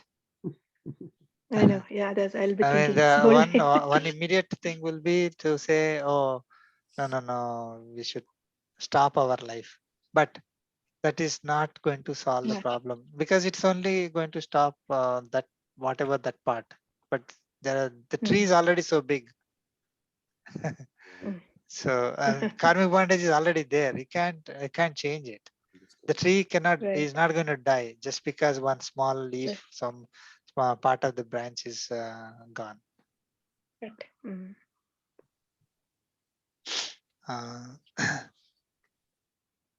Okay. Narupamasyeha tathopalabhyate. Narupamasyeha tathopalabhyate. Nanto na chadir na cha sampratishtha. Nanto na chadirna cha sampratishtha. Aswathamenam suvirudhamulam. Aswathamenam suvirudhamulam. Asangasastrena drudhena chitva. Asangasastrena drudhena chitva. Let's chant together. Narupamasyeha Narupamasyeha tathopalabhyate. Nanto na chadir na cha sampratishtha. Aswathamenam suvirudhamulam. Asangasastrena drudhena chitva.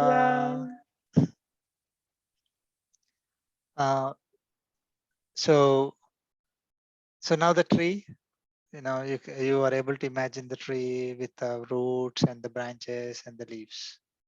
And the leaves are nourishing the tree and the roots are growing. The roots are if you take only a branch also has roots, but you can't see that. I mean, those roots go all the way down. Okay, so those roots are all growing. Those are the karmic bondages. Leaves are the activities that we do under the influence of the gunas. I mean, we are doing means the body is doing. Someone who separates them, then they're fine. But unfortunately, we don't separate ourselves. So that form, that rupam, narupam asya, iha tatha upalabhyate. So asya rupam, so that form.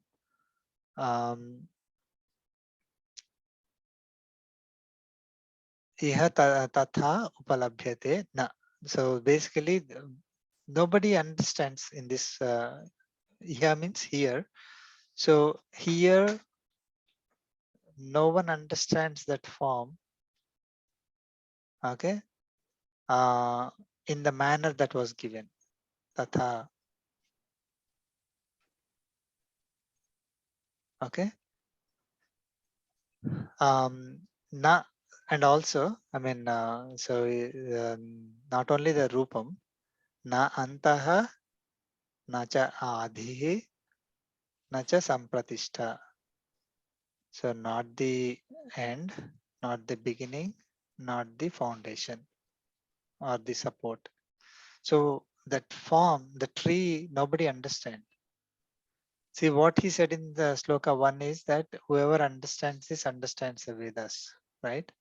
But even for people, of course, we don't understand that, understand everything.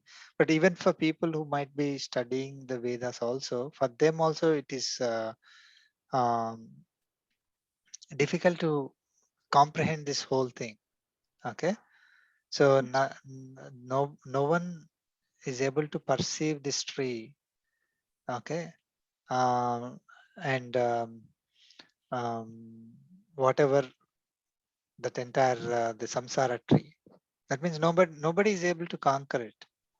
Okay, perceive it means someone who is able to conquer that process where I need to stop doing this. I should be able to liberate myself. Okay, so how do we? So that is unfortunately no one is able to understand here. Now, how are we able to cut the tree? Okay, so we will be able to cut the tree. I mean, actually the next sloka follows this one, but since we will stop here, so that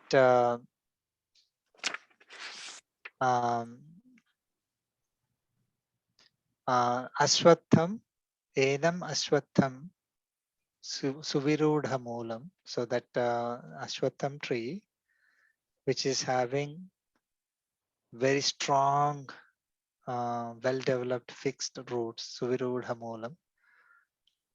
That tree, asanga sestrena drudhena chitva. So asanga sestrena drudhena sestrena. So by the strong weapon of what? Asanga, non-attachment. Only with the non-attachment, a strong weapon called non-attachment, one will be able to cut this ashwatham tree, the samsara chakra, samsara tree, and get liberated. So that's why non-attachment is the key here. Non-attachment to the gunas, non-attachment to the actions and the results. So that will make us. So that is the weapon that we need to use to cut the tree.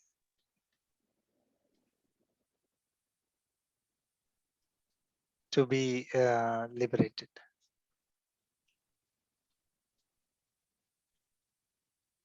Okay.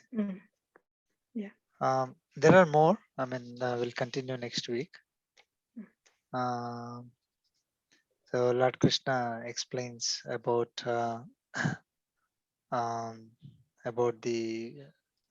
Atma, and like a Atma that is liberated, so separates it from Atma that is bound in this world of Jiva Bhutas.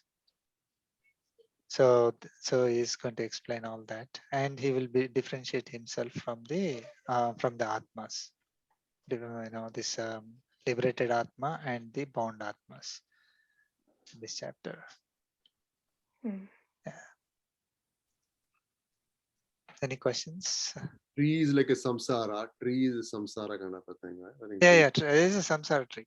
Samsara tree. That's a people tree. What is the aswatha tree? Right? That's samsara tree, right?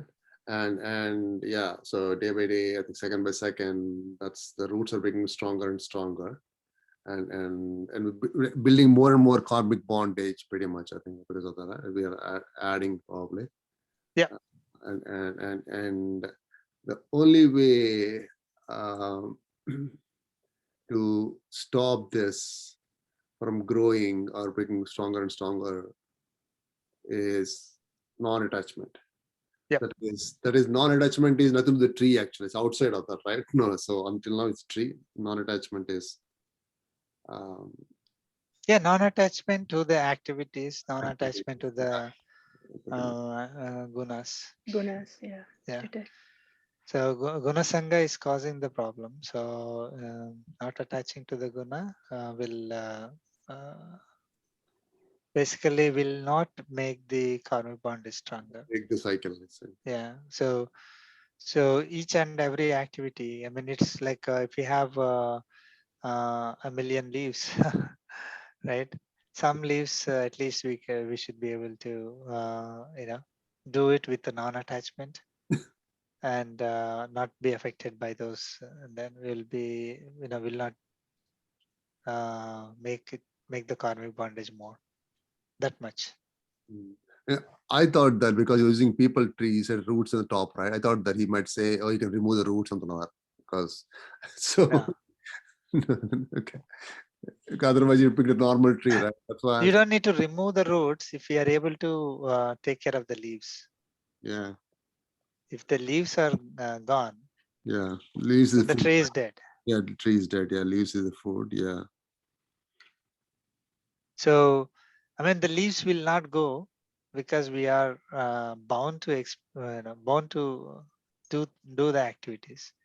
But the only thing that we can do is non-attachment. Non-attachment. So leaves is still with the okay. Now I think it's very more clear now. Yeah. Okay. Yeah. So you can't do much about that. That I think, yeah, because you have to do activities. You can't just sit idle. Right? You'll be doing activities anyway, so you'll continue doing that. But non-attachment, that's a key. Yeah, that will. Yeah. Okay. Right. Yeah. Yeah. So non-attachment would be not expecting any results. Exactly. One example. Yeah. So do some activity and then doesn't matter whether the result is positive, negative, what we wanted or not. Then whether we are praised or criticized. I mean, it should not affect our it should not affect our mental balance. Yeah. That is when we know, like if we are troubled by it, then we know that, I lost my mental balance. So that's not good.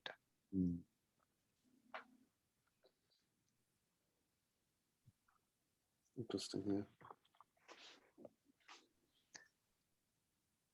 Okay. Any other questions?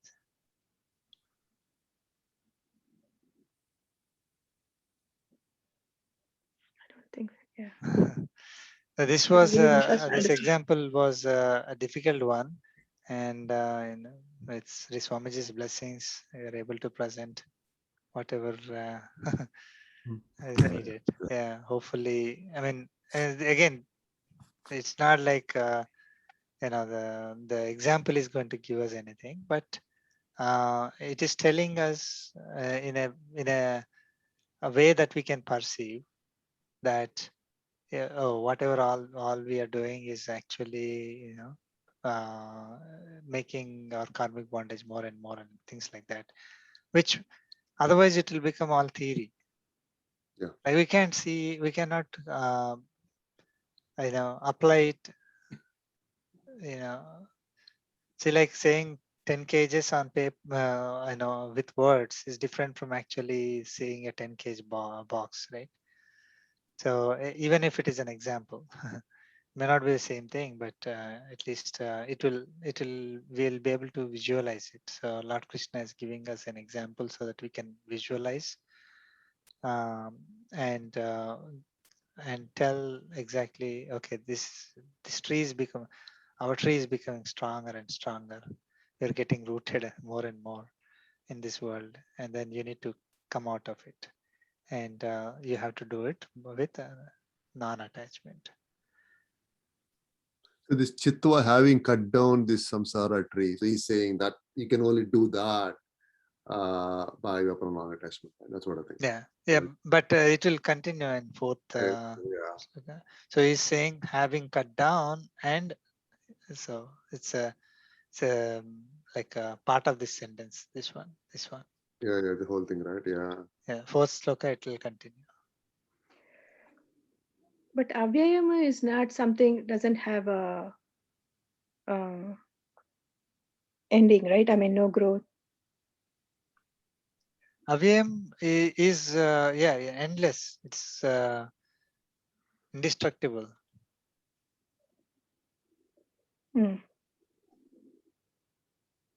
So this upside Aswadha tree is avyayam.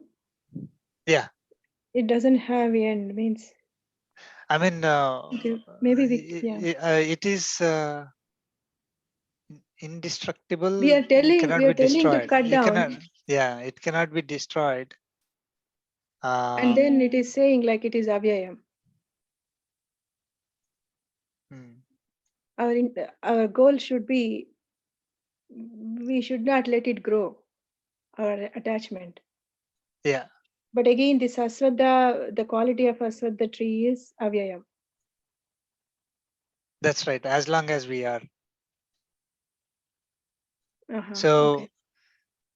So we are, as long as we are in this samsara, it is avyayam. It doesn't die by itself. Okay. Yeah. Yeah, probably. Yeah, if you And read more in the cosmic interpretation, right? This samsara will continue even if we are not there. That is another interpretation. As I was saying, that I know this entire tree, Brahma at the top, and then all the branches are all the jivas, right? We are one of the branch in that case. So the tree that starts at Brahma is again avyayam. We may be liberated. We are just a branch. Okay, our branch has a root, that is karmic bondage, and our branch has many branches and all that. We have leaves. Okay, so I mean, just to give you to simplify, I said we are the tree, right? Inverted tree, but we are actually in the overall cosmic, if you look at it, like we are part of it. Yeah, we're just a branch in this entire thing. So the main branch is somewhere in the top, that is Brahma. Sorry, main root is somewhere in the top. Our root is somewhere in the middle, right? In the tree. Of course, we are all part of this entire big tree. So again, if you ask me, I mean, is it avyayam? Again, you can question that at the end of the kalpa, that whole thing will go into Paramatma only. But as long as it is there, as long as Brahma is creating this, all this, this entire tree will be there, right? Right. Yeah.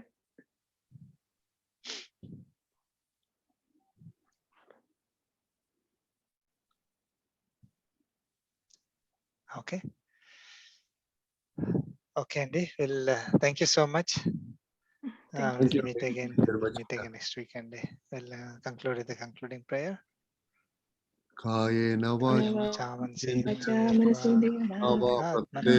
Prakate Svabhat Karomi Yachat Sakalam Parasmai Narayana Samarpayami Sriman Narayana Samarpayami. Om Sarvam Sri Krishna Arpanamastu Masmadgurubhyo Namaha Jai Sriman Narayana.